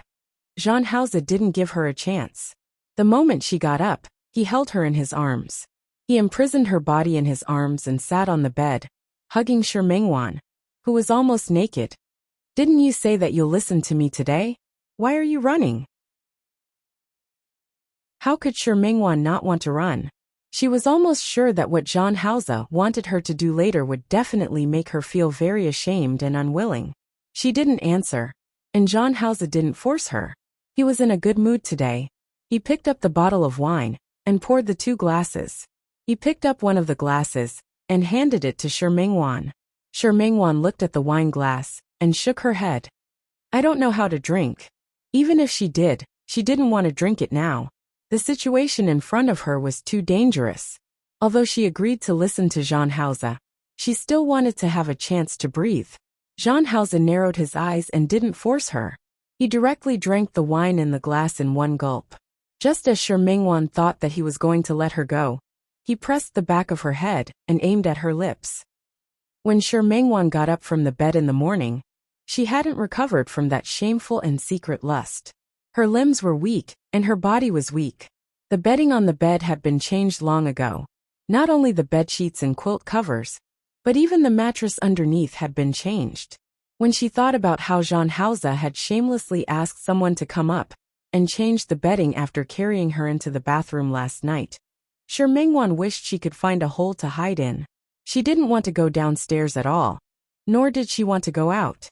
Feeling someone come in, she buried her face in the quilt. But very quickly the quilt was lifted. "Get up and eat." Zhang Haoze sat by the bed and looked at her. The last thing she wanted to see was Zhang Haoze. She turned around and didn't look at him at all. "I can't eat. Wan." Before his hand could touch her shoulder, she had already waved it away. Such a simple action made her body ache. It could be seen how much someone had gone overboard yesterday. "Zhang Haoze, I want to go back to Lin City." She had had enough. She had been here for 3 days. On the first day, She had taken a quick stroll around the streets and glanced around. On the second day, she hadn't even walked 1/3 of the ancient city trip when she gave up because she met Su Qingsang. There was no need to mention today. Because of Zhang Hao's craziness yesterday, her waist was now soft. Not to mention going out to play, she found it difficult to go downstairs. You haven't played yet. Why are you going back? Zhang Hao didn't understand why she was throwing a tantrum again. She had clearly agreed to stay for a few days. When he met Shi Mengwan's mocking gaze, Zhang Hao's face heated up and he suddenly reacted. Sorry. He reached out to touch her cheek. His strength was gentle and gentle. I lost control yesterday. It wasn't just yesterday that he lost control. Shi Mengwan glared at him and wanted to bite him in her heart. Zhang Hao, no matter what you say, I have to go back to Lin City. You arrange it. It wasn't that she didn't want to book her own plane ticket home, but Zhang Hao, this extremely shameless person, had taken away her ID. She only found out later that she could use her bag as she pleased, but the ID inside had long been taken away by Zhang Hao. How could she return to Lin City in such a situation? Can't you play here for 2 more days? When Zhang Hao spoke, he happened to meet her angry eyes. He held her hand. You're not feeling well today. Rest for a day. We'll go out tomorrow. No need. She wasn't in the mood to play with Zhang Hao. If I stay here any longer, I'll lose my life. Not only was she angry, but she was also embarrassed. Last night, she almost died in his hands a few times. How could she dare to stay? Moreover, Su Qingsang and Hu Jinyao were still in Qing City. Qing City wasn't big, but it wasn't small either. There were only so many places she could play. If she met them again, she really wouldn't want to live anymore. Zhang Hao frowned and looked at the resistance on her face. He knew that he had indeed gone overboard last night.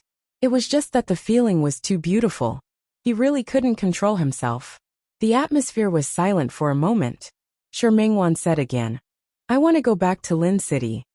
Zhang Hao looked at her, as if he was looking at a willful child. When Shi Mengwan said that she wanted to go back for the 3rd time, he finally reacted. I'll get someone to send you back tomorrow. Shi Mengwan didn't believe that he would be so easy to talk to. As she wished, Zhang Hao added. But you have to accompany me on another trip tonight. I'm not going. You'll like it, Zhang Hao said very gently. You were too tired yesterday. I'll take you to the hot spring tonight. Shi Mengwan looked at Zhang Hao. The person in front of her wasn't as evil and perverted as he was last night.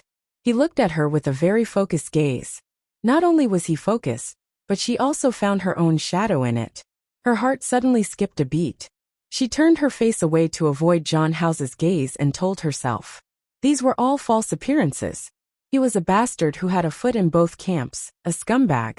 Zhang Hao had no way of knowing what Shi Mengwan was thinking. He was also very free today.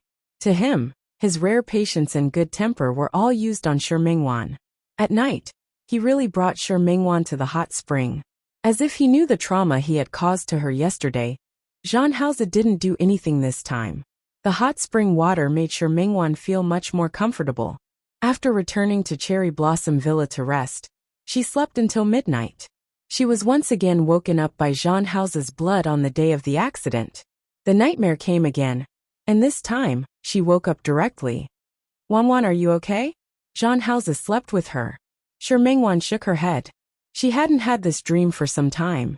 She had no time to care about Zhang Hao's concern. Shi Mengwan hurriedly went into the bathroom to wash her face and calm down. Her good friend, who she met once a month, came as scheduled. Shi Mengwan looked at herself in the mirror and suddenly heaved a sigh of relief. She wasn't pregnant. Zhang Hao's misdeeds these few times had made her confused. There were even a few times when he didn't take any precautions, and she didn't have the rationality to remind him. Now that her period had finally come, she wasn't pregnant. That was good enough. She came out of the bathroom and had just laid down when Zhang Hao's hand came over. He saw that her mood wasn't right just now, so he knew that she had a nightmare. He wanted to ask her how she was. My period is here. Shi Mengwan closed her eyes and didn't look at him at all. Don't touch me. Zhang Hao's hand stopped for a moment. He looked at the resistance on Shermungwan's face and didn't understand why she would lose her temper again. I just wanted to ask if you had a nightmare. She didn't have to treat him like a beast. Every time he touched her, he wanted to have sex with her, right? Thank you for your concern. Shermungwan still didn't open her eyes, and her voice was even colder than before. I didn't have a nightmare. I'm fine. Save your concern for someone you should care about more. Don't think that she didn't know that he had contacted Chen Feifei when he was soaking in the hot spring tonight. Since he couldn't bear to part with her, why was he putting on an act in front of her now? He didn't think he was hypocritical, but she found it disgusting. Zhang Haoze contacted Chen Feifei today because his people had found the illegitimate son who had run away. He had also sent him to Chen Yongchang. He had arranged the rest of the matters. For the time being, other than the matter of the Chen family's company in Lin City, he had nothing to do with Chen Feifei. He didn't know that Shermungwan had heard his call. That was why she didn't like him so much now. He suddenly heard her say something about someone he should care about more. He didn't react at all to who she was talking about. The person I care about the most is you. His words could be considered as a confession. Shermungwan didn't believe a single word.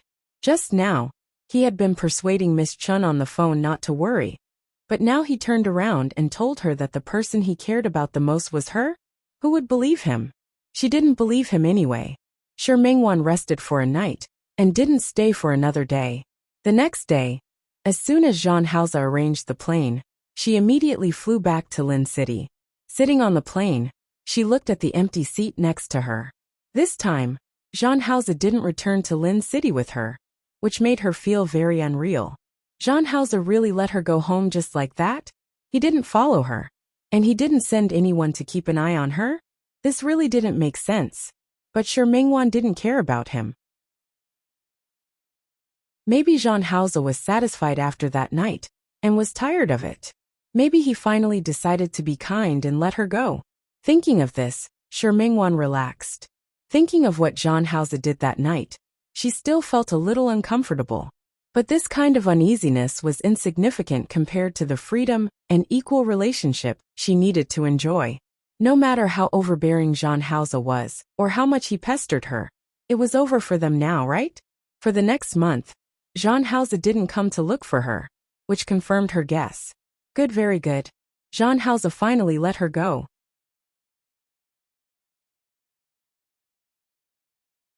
Chapter 702. In a sanatorium on the outskirts of Qing City, Uncle Qi stood in front of the door and looked at Zhang Haoze with disapproval in his eyes. Young master, now that the Zhang family is in your hands, why do you get out of the way? Zhang Haoze's voice was extremely indifferent. He looked at Uncle Qi, who was standing in front of him, with an ice-cold gaze. Uncle Qi gritted his teeth and was extremely regretful. He still wanted to stop him, but the people beside Zhang Haoze had already stopped him. Just like that, Zhang Haoze pushed open the door behind him and walked in. The environment of the room inside was very good.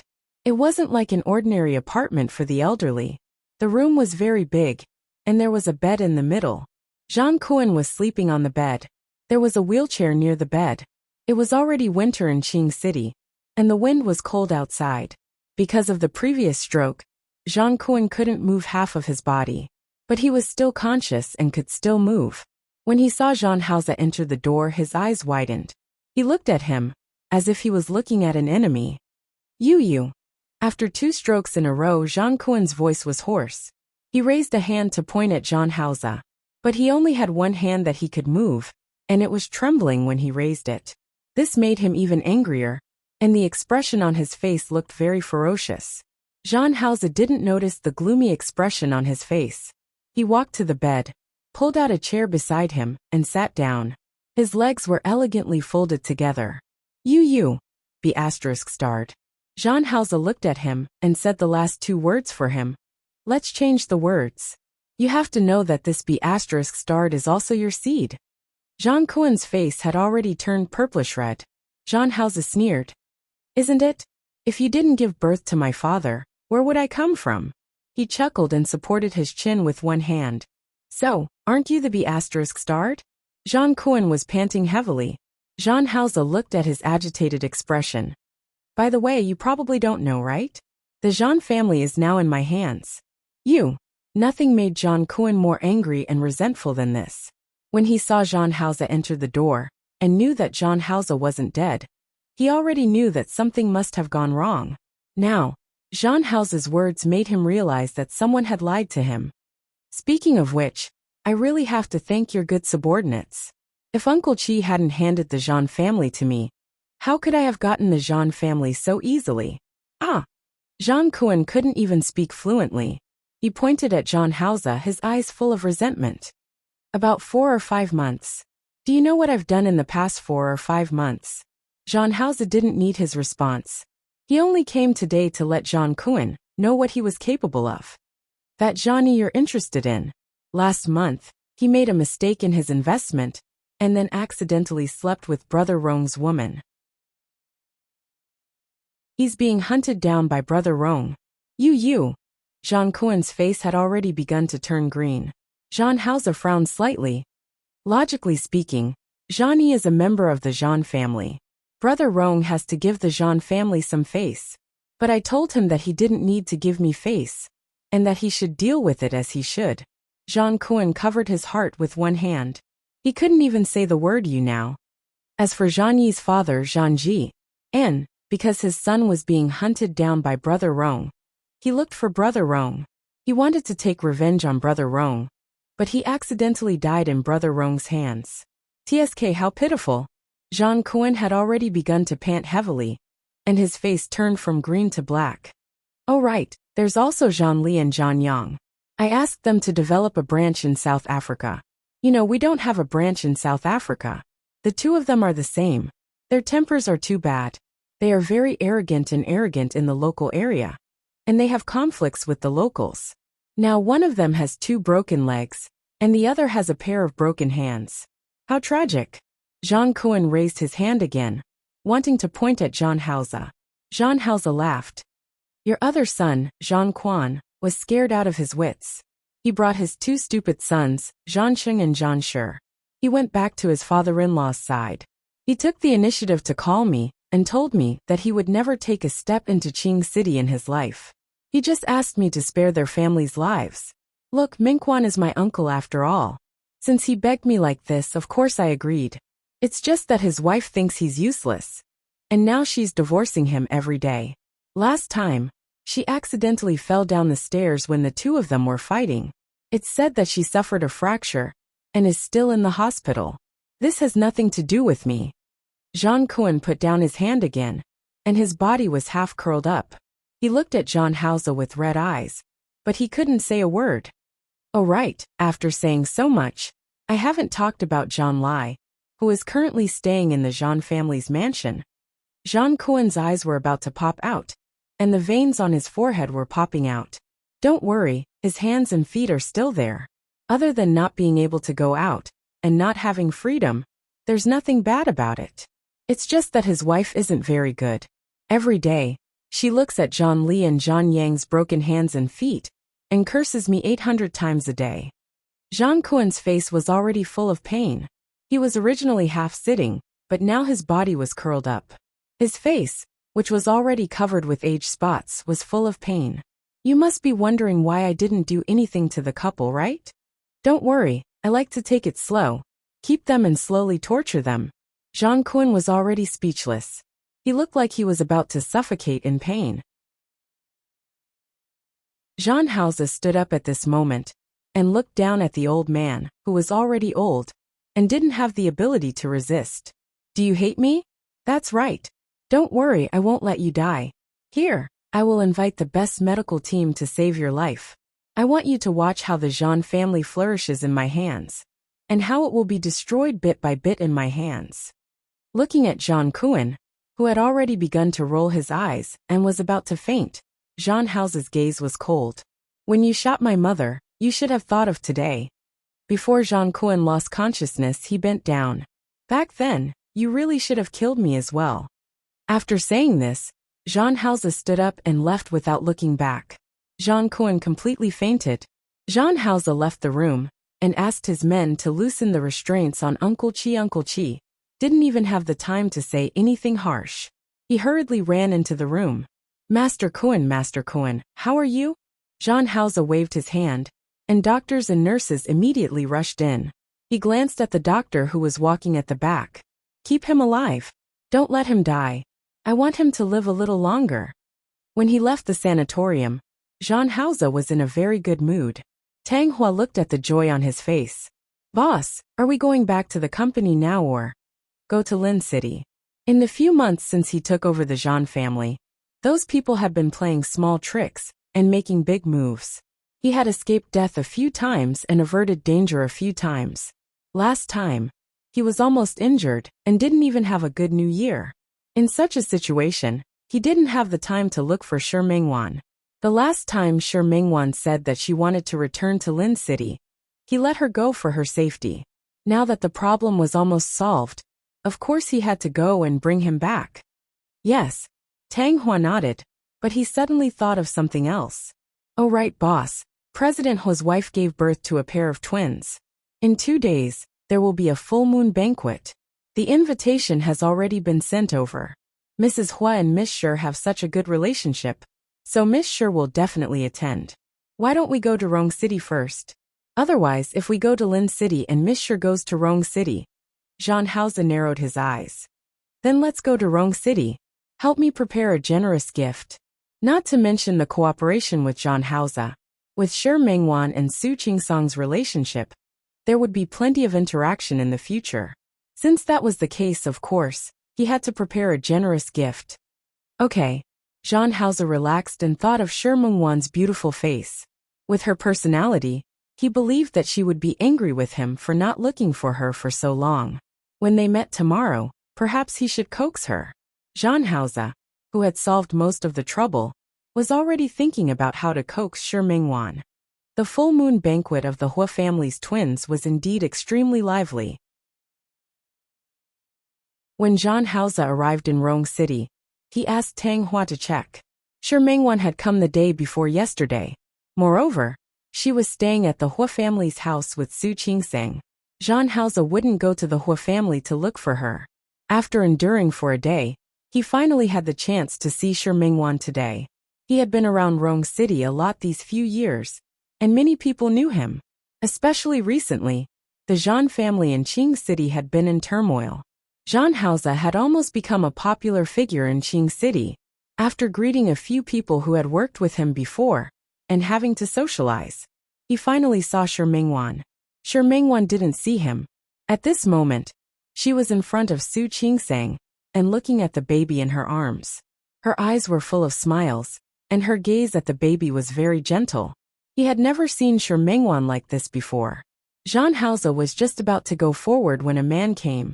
Wan Xianying, Hua Jinyao's childhood friend.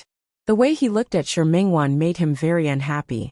He knew that Shi Mingwan didn't like Wan Xianying, but having such a man appear by Shi Mingwan's side from time to time was enough to make him unhappy. In the past, he had no choice. In order to destroy the Jean family, he had to endure it. But now he didn't need to endure it. Naturally, he didn't need to watch Wan Xianying fawn over his woman. Fortunately, before he could go forward, Shi Mingwan had already taken the initiative to stand far away. Then, she excused herself to go to the bathroom and left. He followed behind her. He didn't expect that Shi Mingwan would send Wan Xianying away. And then Li Junxing would come. Li Junxing was a person who was even more difficult to deal with than Wan Xianying. In the past 2 years, he had made a lot of moves in Lin City. He had pulled down a group of people and helped another group of people. The key was that such a person actually didn't have any money on his hands. And he clearly saw it. Li Junxing's eyes revealed interest in Shi Mingwan. That was really not a good thing for him. 10 minutes later, he looked at Shi Mingwan, who was suppressed under him. She was clearly very surprised to see him, but the surprise was only for a moment.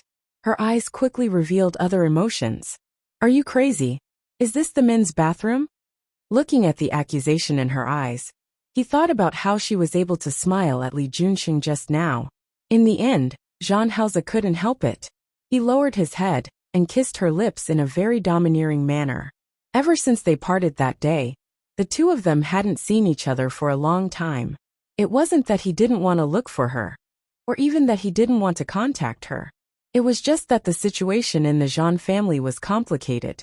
Not to mention those illegitimate children that Jean Cohen had admitted. There were also many people with the surname Jean that he hadn't made public. Although Jean Cohen didn't recognize these people, he was still somewhat related to them. After all these years, Jean Ji, Jean Quan, Jean Lai, and the others had their own forces in the Jean family in Qing City. He had made a deal with Uncle Qi, but it didn't mean that he had made a deal with other people. It was better to be safe than sorry. In order not to put her in any danger, he could only suppress the urge to see her. Jean Hausa, let go of me. When he let go of her, the first thing she said made him unhappy again. She would always let go of him, break up, not want to see him, and resist. But she could be 30% smiling and 70% gentle to other men. The longing that he hadn't seen her for a long time, coupled with the stimulation of seeing her chatting and laughing with other men, made him a little speechless. Wan Xianying, Hua Jinyao's childhood friend, the second young master of the Wan family. Now he runs 2 antique shops. Among them, Gu Longshuan's business is the biggest. Every year, it brings Wan Xianying hundreds of millions of profits. This was only Gu Longshuan's shop. As for the other businesses, this second young master of the Wan family was also doing quite well. As for the other one, Li Junxing, the mayor of Lin City, his family has been in the right place for generations. Li Junxing is young, but he is already the leader of Lin City. In the past year, through the investment of a master, he has developed and renovated the old city area of Lin City. He is very popular in Lin City. I didn't expect you to be so good at seducing men. You can actually attract the favor of 2 men like this in one go. Seeing Shi Mingwan angrily slap him, Jean Hausa grabbed her hand. Are you angry? He should be the one who was angry, right? Why didn't she know how to keep her distance from other men? Shi Mingwan wasn't just angry. She was simply furious. Jean Hausa, not every man is like you. Like me? What do you mean? Jean Hausa leaned over and leaned close to Shi Mingwan's face. His breath pointed at her cheek. Don't you like people like me? Who likes you? Isn't it you? It was said that men didn't recognize people after getting out of bed. This woman in front of her was the one who didn't recognize people after getting out of bed. Right? Who was the one who kept calling me husband last time? Who was the one who said she loved me? Who liked me? Who was the one who kept asking me to F*CKU? Shi Mingwan's hand was grabbed by Jean Hausa. But she was so angry that her face turned red. If this man hadn't shamelessly used such a method to force her last time, why would she have said so many shameless words? When she thought about the last time the 2 of them had sex, she couldn't bear to look back at what this man had done to her. Every time she thought about it, she would be so embarrassed that she couldn't show her face. Now, he had to bring it up again. Shi Mingwan couldn't hit him, so she was angry. She simply moved her mouth forward and bit his arm with all her might. She bit very hard. The grievance of being entangled with Jean Hausa for more than a year, the humiliation of being bullied by him again and again, and the shame of being forced to be a mistress. At this moment, it all turned into the strength of her teeth. The more she bit, the harder she bit. She even tasted the taste of blood. She didn't let go, so Jean Hausa let her bite. It wasn't until she bit her lips until they were numb, and she couldn't bite anymore, that she had no choice but to retreat. He finally hooked up her chin and made her look at him. How ruthless. He looked at the blood on her lips and gently wiped it away. The words that came out of his mouth made Shi Mingwan want to bite him again. Fortunately, you bit my hand. If you bit my brother, you won't have any happiness in your next life. Shi Mingwan opened her mouth to bite him again, but he hugged her. At the same time, he lowered his head and gave her another long kiss. When he kissed her until she couldn't breathe, he finally let go of her and hugged her limp body in his arms. He lowered his head and kissed the top of her head. My hand is so hard. It's a waste of energy for you to bite me. You'll even make your teeth hurt. He leaned close to her ear and gently nibbled on her earlobe. If you really like biting people so much, I'd rather you bite another part of me. Understanding the hint in Jean Hausa's words, Shi Mingwan thought of the embarrassing scene from last time. She couldn't stay any longer. She pushed him away forcefully. Zhang Haoze hugged her waist and hugged her again. It's boring to participate in such a banquet. Why don't we leave first? If you want to leave, you can leave. I'm not leaving. She especially likes Su Qingsang's pair of twins. She couldn't wait to hug them for a while longer. She didn't want to leave just like that. You like children? Zhang Haoze looked at her and knew what she was thinking. If you really like them so much, let's have one too. Have one. Shi Mingwan suddenly turned around and looked at him. Her eyes were filled with mockery. Zhang Haoze, you said you want to have a child with me? Yes. Can't I? Do you know what it means for you to have a child with me? What? The child has to take my surname and enter the Shi family tree. Shi Mingwan sneered. Her face was deliberately embarrassed. More importantly, I'm not even married to you. Why should I have a child with you? You want to marry me? Zhang Haoze looked at her. There was a look in his eyes that Shi Mingwan had never seen before. Do you dare? The sarcasm on Shi Mingwan's face deepened. Do you dare to marry me? Zhang Haoze, do you dare to make it public? Do you dare to let others know that I'm your girlfriend? Instead of hiding and sneaking around like before. Did he dare? Zhang Haoze looked at the obvious provocation in her eyes and reached out to pull her hand. You want to make it public? You want to marry me? You want others to know that I'm your boyfriend? Yes, I do. But do you dare? She had had enough. She had had enough of him coming and going as he pleased. She didn't want to endure it anymore. He had taken everything from her. But he could still let other women get close to him. More importantly, she had had enough of him having a fiancé. And she had to bear the blame of being the third party. She had had enough of all of this. She had already given him many chances time and again, over and over again. Now, she didn't want to give him another chance. This was the last time. If he couldn't do it, then he would never come looking for her again. This wasn't in Qing City, nor was it in Lin City. This was Rong City, Hua Jinyao's territory. And she believed that with Hua Jinyao's ability and her relationship with Su Qingsang, Hua Jinyao would definitely be able to protect her from being harassed by Zhang Haoze. Seeing that Zhang Haoze didn't say anything, Shi Mingwan sneered and asked again. Do you dare? Zhang Haoze looked at her with a rare smile on his face. He suddenly grabbed her hand and led her outside. Shi Mingwan was shocked by his sudden action. She followed behind him, and the two of them left the men's bathroom together. Coincidentally, someone was coming over to use the bathroom. Seeing a man and a woman leaving together, the other party's gaze made Shi Mingwan feel extremely embarrassed again. She wished she could find a hole to hide in. She glared at Zhang Haoze hatefully. It was all his. Every time she met him, nothing good happened. He always embarrassed her. While she was distracted, Zhang Haoze had already brought her to the hall. Shi Mingwan, who realized what Zhang Haoze was going to do, had no time to retreat. Just like that, she held hands with Zhang Haoze and appeared in front of everyone. Su Qingsang had just coaxed Nian Nian and was about to carry her to the nanny when she saw Zhang Haoze and Su Qingsang coming out hand in hand. Her eyes widened as if her eyeballs were about to fall out. Hua Jinyao happened to be surrounded by a group of childhood friends. He held her in his arms and thought about it. Wan Xianying was extremely envious. He was about to coax Hua Jinyao into giving him a hug when he saw it from the corner of his eyes. His eyes widened for a moment. The moment he saw Zhang Haoze, he remembered who this person was. He had no choice. Who asked Zhang Haoze to be too famous in the past few months? In terms of methods and scheming, who could compare to Zhang Haoze? Just based on the methods he used to deal with his cousins and uncles in the Zhang family. This person made people feel a chill run down their spines. But now, such a chilling man was holding a woman's hand with a gentle expression? It was too late for Shi Mingwan to retract her hand. Su Qingsang had already seen it. Zhang Haoze held her hand and walked towards Su Qingsang. Su Qingsang really didn't have a good impression of Zhang Haoze. Last year, when she went to Qing City to play, she saw him with another woman. He originally had a fiancé in Lin City. Later, when she saw what he did, she disliked him even more. Even if Zhang Haoze and Hua Jinyao had business dealings, that was only between men.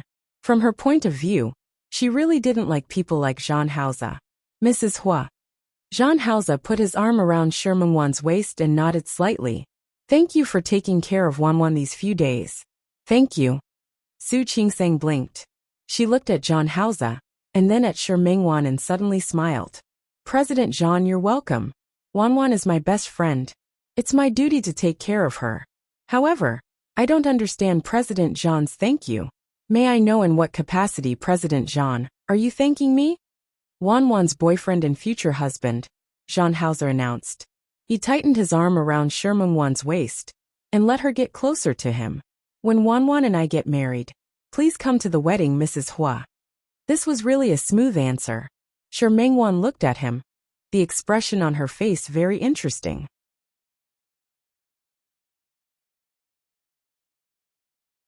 Chapter 703. But when she thought that what Zhang Haoze said might be true, her heart suddenly beat fast. Su Qingsang was already married and had a child. Even though she used to be a little cold, after these days she had changed a lot. She looked at the seriousness in Zhang Haoze's eyes and stood up. Sorry, Mr. Zhang. I have a few words to say to Wanwan.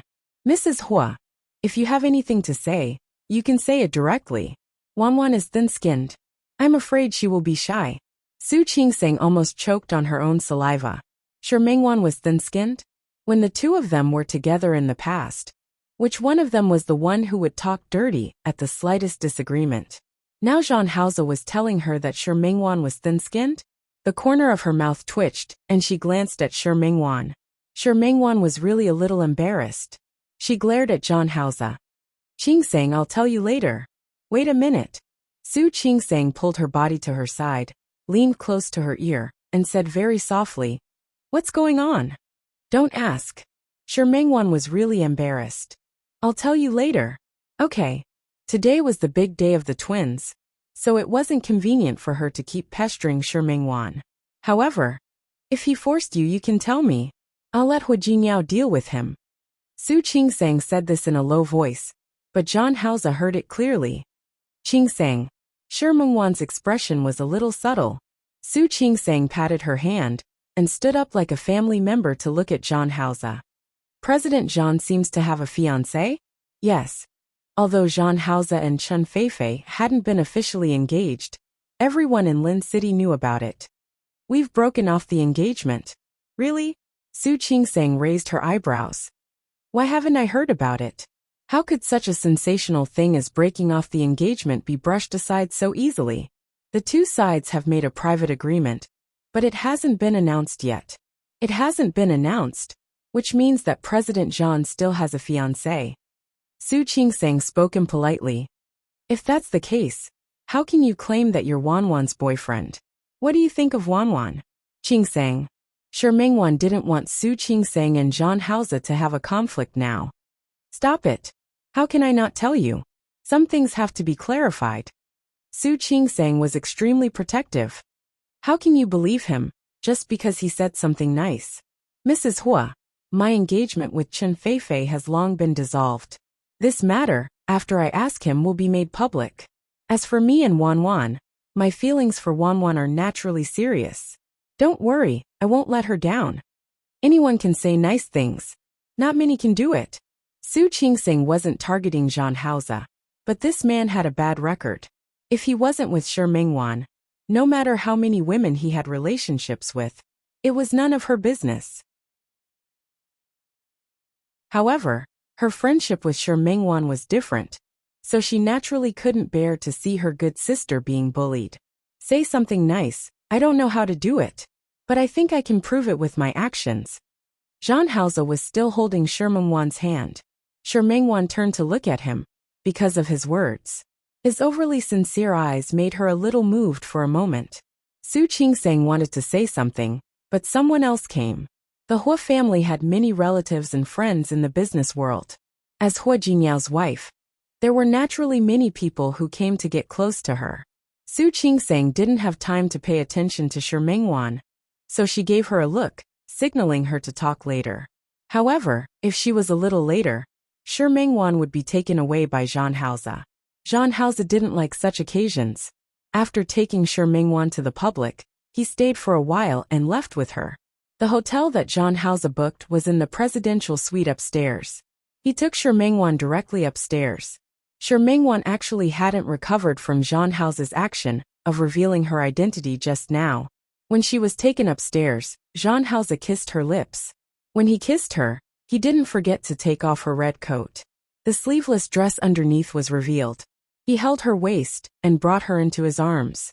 He had wanted to do this when he was in the men's bathroom. As he kissed her, Shi Mengwan gradually came back to her senses. Just as his hand was about to continue, she grabbed his hand. John Hauser stopped and pressed his forehead against hers. Wan. The clear breath on his body brushed against her face, and she almost fell into his bewitching trap again. Blinking, she pressed her hands against his chest to calm herself down. John Hauser, you said that you broke off the engagement with Chen Feifei? Yes. Just didn't make it public? Yes. Then, did Chen Feifei tacitly agree to this? What did he mean? I mean, you unilaterally want to break off the engagement with her. Or did she agree? Of course she agreed. He said it seriously, but Shi Mengwan didn't really believe him. This matter had always been a thorn in her heart. She couldn't believe him so easily. Seeing that she didn't speak, John Hauser lowered his head and was about to kiss her again. Shi Mengwan didn't give him a chance. She stubbornly pressed her hand against his chest. Since that's the case, then wait until the news of you breaking off the engagement is made public before you get together. John Hauser looked at the determination on her face and felt a headache coming on. You don't believe me? I can't find a reason to believe you. Shi Mengwan bit her lip. She looked at John Hauser with clear eyes, but there was a hint of sadness in them. John Hauser, I believed you time and time again. I don't want to believe you now. John Hauser looked at the anger on her face. So what do you mean now? Nothing. Shi Mengwan waved his hand away. When can you get Chen Feifei to publicly stand up and admit to breaking off the engagement? I'll consider getting back together with you. The word she used was consider. Even though John Hauser had revealed his identity like this, she had to think more after calming down. Where was this? This was Rong City. Not to mention that it was 108,000 miles away from Lin City. It would take a few hours to get to Qing City. John Hauser publicly announced their relationship in Rong City. On the surface, it looked like he was finally willing to give her an open identity. But what was the truth? After returning to Lin City, he could still continue to be Chen Feifei's fiancé. And as long as the engagement wasn't broken off, she would still be a shameful mistress who couldn't see the light of day. She was calm enough and rational enough now. She didn't want to believe John Hauser's words anymore. Even if at that moment, John Hauser, who brought her to the public, made her heart beat so much that she wanted to throw everything away and follow him. But that was all. She wouldn't believe him anymore. Her heart was already cold. Her expression was determined. At this moment, John Hauser understood that what she said was true. Wan, it's getting late. I'll go downstairs first. Shi Mengwan retreated from his arms, lowered her head, and picked up the small coat on the ground. Wan, don't go. He went to pull her hand. After not seeing her for a while, he didn't believe that she didn't miss him. John Hauser. Shi Mengwan gently pulled his hand away. You know what I want. If you can't give it to me, don't come looking for me again. After saying this, Shi Mengwan left without looking back. Chen Feifei looked at John Hauser in front of her. After not seeing him for a few months, he seemed to be different again. However, she really wasn't in the mood to care about how John Hauser was doing. Brother Hao, you came back at the right time. I'm in trouble. What? John Hauser was about to say that the Chen Corporation had been on the right track recently, and asked Chen Feifei to publicly break off the engagement with him. However, her words made him stop for a moment. No matter what the reason was, when Chen Feifei was in trouble, he would help her. Chen Jie's mother is here. John Hauser was stunned for a few seconds before he remembered who Chen Jie was. He was Chen Yongchang's illegitimate child outside. He would be following Chen Yongchang and Chen Yongchang to retire in a small town in Canada. His mother? After John Hauser found out about Chen Jie, he specially checked his mother's information. According to the information, the other party took care of Chen Jie. for a period of time after giving birth to him. Later, for some unknown reason, she left on her own. As for where she went, the information didn't find it. At that time, Jean Hauser didn't care about this. Therefore, he didn't continue to investigate. Is there a problem? The woman surnamed Liang is Chen Jie's mother. I don't know where she got a will made by my father, but she said that the Chen Corporation belongs to Chen Jie. Although Chen Feifei said this, she knew very well that the will was real. Chen Yongchang really wrote such a will, and he really planned to give the Chen Corporation to Chen Jie. When Chen Feifei thought of this, she felt upset. Will? Jean Hauser was stunned for a moment. He didn't expect Chen Yongchang to have such a trick up his sleeve. All of it? Yes. All of it. All of the Chen Corporation shares. They all belong to Chen Jie. When Chen Feifei said this, she sneered. And I can get all of the real estate and funds under his name.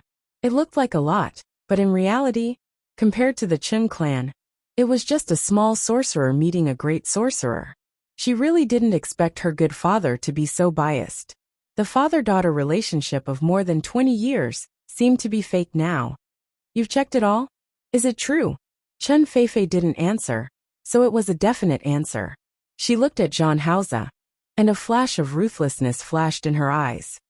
Brother Hao, you know that I absolutely can't watch the Chen Corporation fall into that person's hands. Jean Hauser's hand unconsciously knocked on the table, and he suddenly raised his head. Don't be anxious. The Chen Corporation is still yours. It won't be anyone else's. Brother Hao, do you have a solution? Of course. Jean Hauser expressed his opinion. Let's not talk about the fact that uncle is still alive. The will only take effect when he dies. Even if there really is this will, it doesn't matter. Just ask your father to write another one. Will my father be willing? Chen Feifei sneered. He gave the company to Chen Jie. Will he be willing to write another one? No wonder, although he was unwilling at first, he still went to Canada later. So he was waiting for her here. He wants to give the company to Chen Jie, but he needs Chen Jie to be alive to spend it, right? Jean Hauser looked at Chen Feifei. Let my people take Chen Jie away and hide him for a few days. If your father really cares about him that much, he will naturally agree to write a new one. When the time comes, we can just go to the court. Won't everything be fine? Then what if my father writes another one? The legal effect of a will was based on the last will before a person died. Chen Yongchang could write another one. Then if Chen Jie was safe, he could also write another one. Jean Hauser looked at Chen Feifei and thought of Jean Kuan. It's not difficult. Let the doctor write a certificate to prove that he is insane. Then no matter how many wills he writes later, they will be invalid. What's more, I don't intend to let him write another will.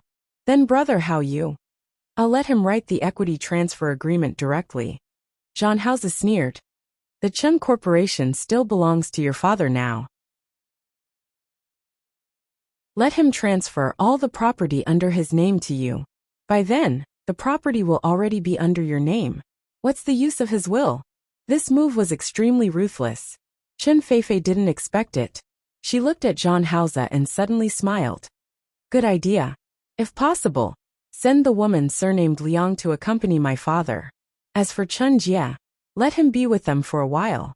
This meant that he wanted to use Chen Jie as a hostage. Jean Hauser nodded. Okay, I'll get someone to arrange it. Thank you, Brother Hao. You're welcome. I came here to look for you for something. What? Issue a statement to break off the engagement with me. Chen Feifei was stunned for a moment. The 3-month period had actually passed long ago. But Jean Hauser's name was too useful, so she had forgotten about it for a moment. TSK, I thought you'd forgotten. How could I forget such an important matter? In fact, he really forgot. He thought that it would be fine as long as they all reached an agreement. However, he didn't expect Shi Mingwan to care so much about this matter. He had no choice but to come personally to resolve this matter. Brother Hao, do you dislike me that much? You won't give me a chance at all? She was a little resentful.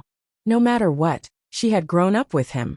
But their relationship was actually so indifferent. It really made her sad. Feifei, all right. Chen Feifei shook her head. I'm so good. It's not like no one wants me. But Brother Hao, Since the right to break off the engagement is in my hands, you shouldn't mind what excuse I use, right? I don't mind. This was what he had promised Chen Feifei back then. However, if Zhang Haozi knew what Chen Feifei said later, it would make things difficult for him. He probably wouldn't think that way now. Shi Mengwan didn't expect that she would be able to see Zhang Haozi so soon this time. She thought that after she made that request last time, it would take a long time for Zhang Haozi to appear. After all, Chen Feifei seemed to like Zhang Haozi so much, so how could she easily agree to break off the engagement? Therefore, after Su Qingsong's 1-month celebration for the twins, she played in Rong City for 2 more days. Under Su Qingsong's persuasion, she promised her that if Zhang Haozi couldn't run away to marry her and get married, she wouldn't be with Zhang Haozi. It wasn't that Su Qingsong didn't believe Zhang Haozi, but she really felt that her good friend was a woman who was blinded by love. Otherwise, why would she be single for a big brother from more than 10 years ago? Shi Mengwan didn't expect that as soon as she entered the door and put down her luggage, Zhang Haozi would come. Zhang Haozi returned to Lin City earlier than Shi Mengwan. As soon as he came back, he went to find Chen Feifei to resolve the engagement. He didn't expect Chen Feifei to be in trouble. He used a day to arrange the arrangements and send Chen Jia away. Then, he asked someone to send Chen Jia's mother, who had come to cause trouble for Chen Feifei, to Canada to accompany Chen Yongchang. Now that the people who were watching Chen Yongchang had already obtained the transfer certificate, the next step was to take it to justice. Chen Feifei officially took control of the Chen Corporation. After he finished all these things, it seemed like a lot, but it only took him 2 days. Once he was done, he asked Chen Feifei to announce the news. Chen Feifei said that the Chen Corporation happened to have a press conference tomorrow. She would announce it at the press conference. Zhang Haozi's matter had been resolved. He didn't want to delay any longer. He directly came to look for Shi Mengwan. When Shi Mengwan saw Zhang Haozi at this moment, her emotions were a little complicated. Tomorrow, Chen Feifei will hold a press conference to announce the annulment of the engagement with me. Before she was about to ask Zhang Haozi to leave, Zhang Haozi said this in advance. Shi Mengwan was stunned.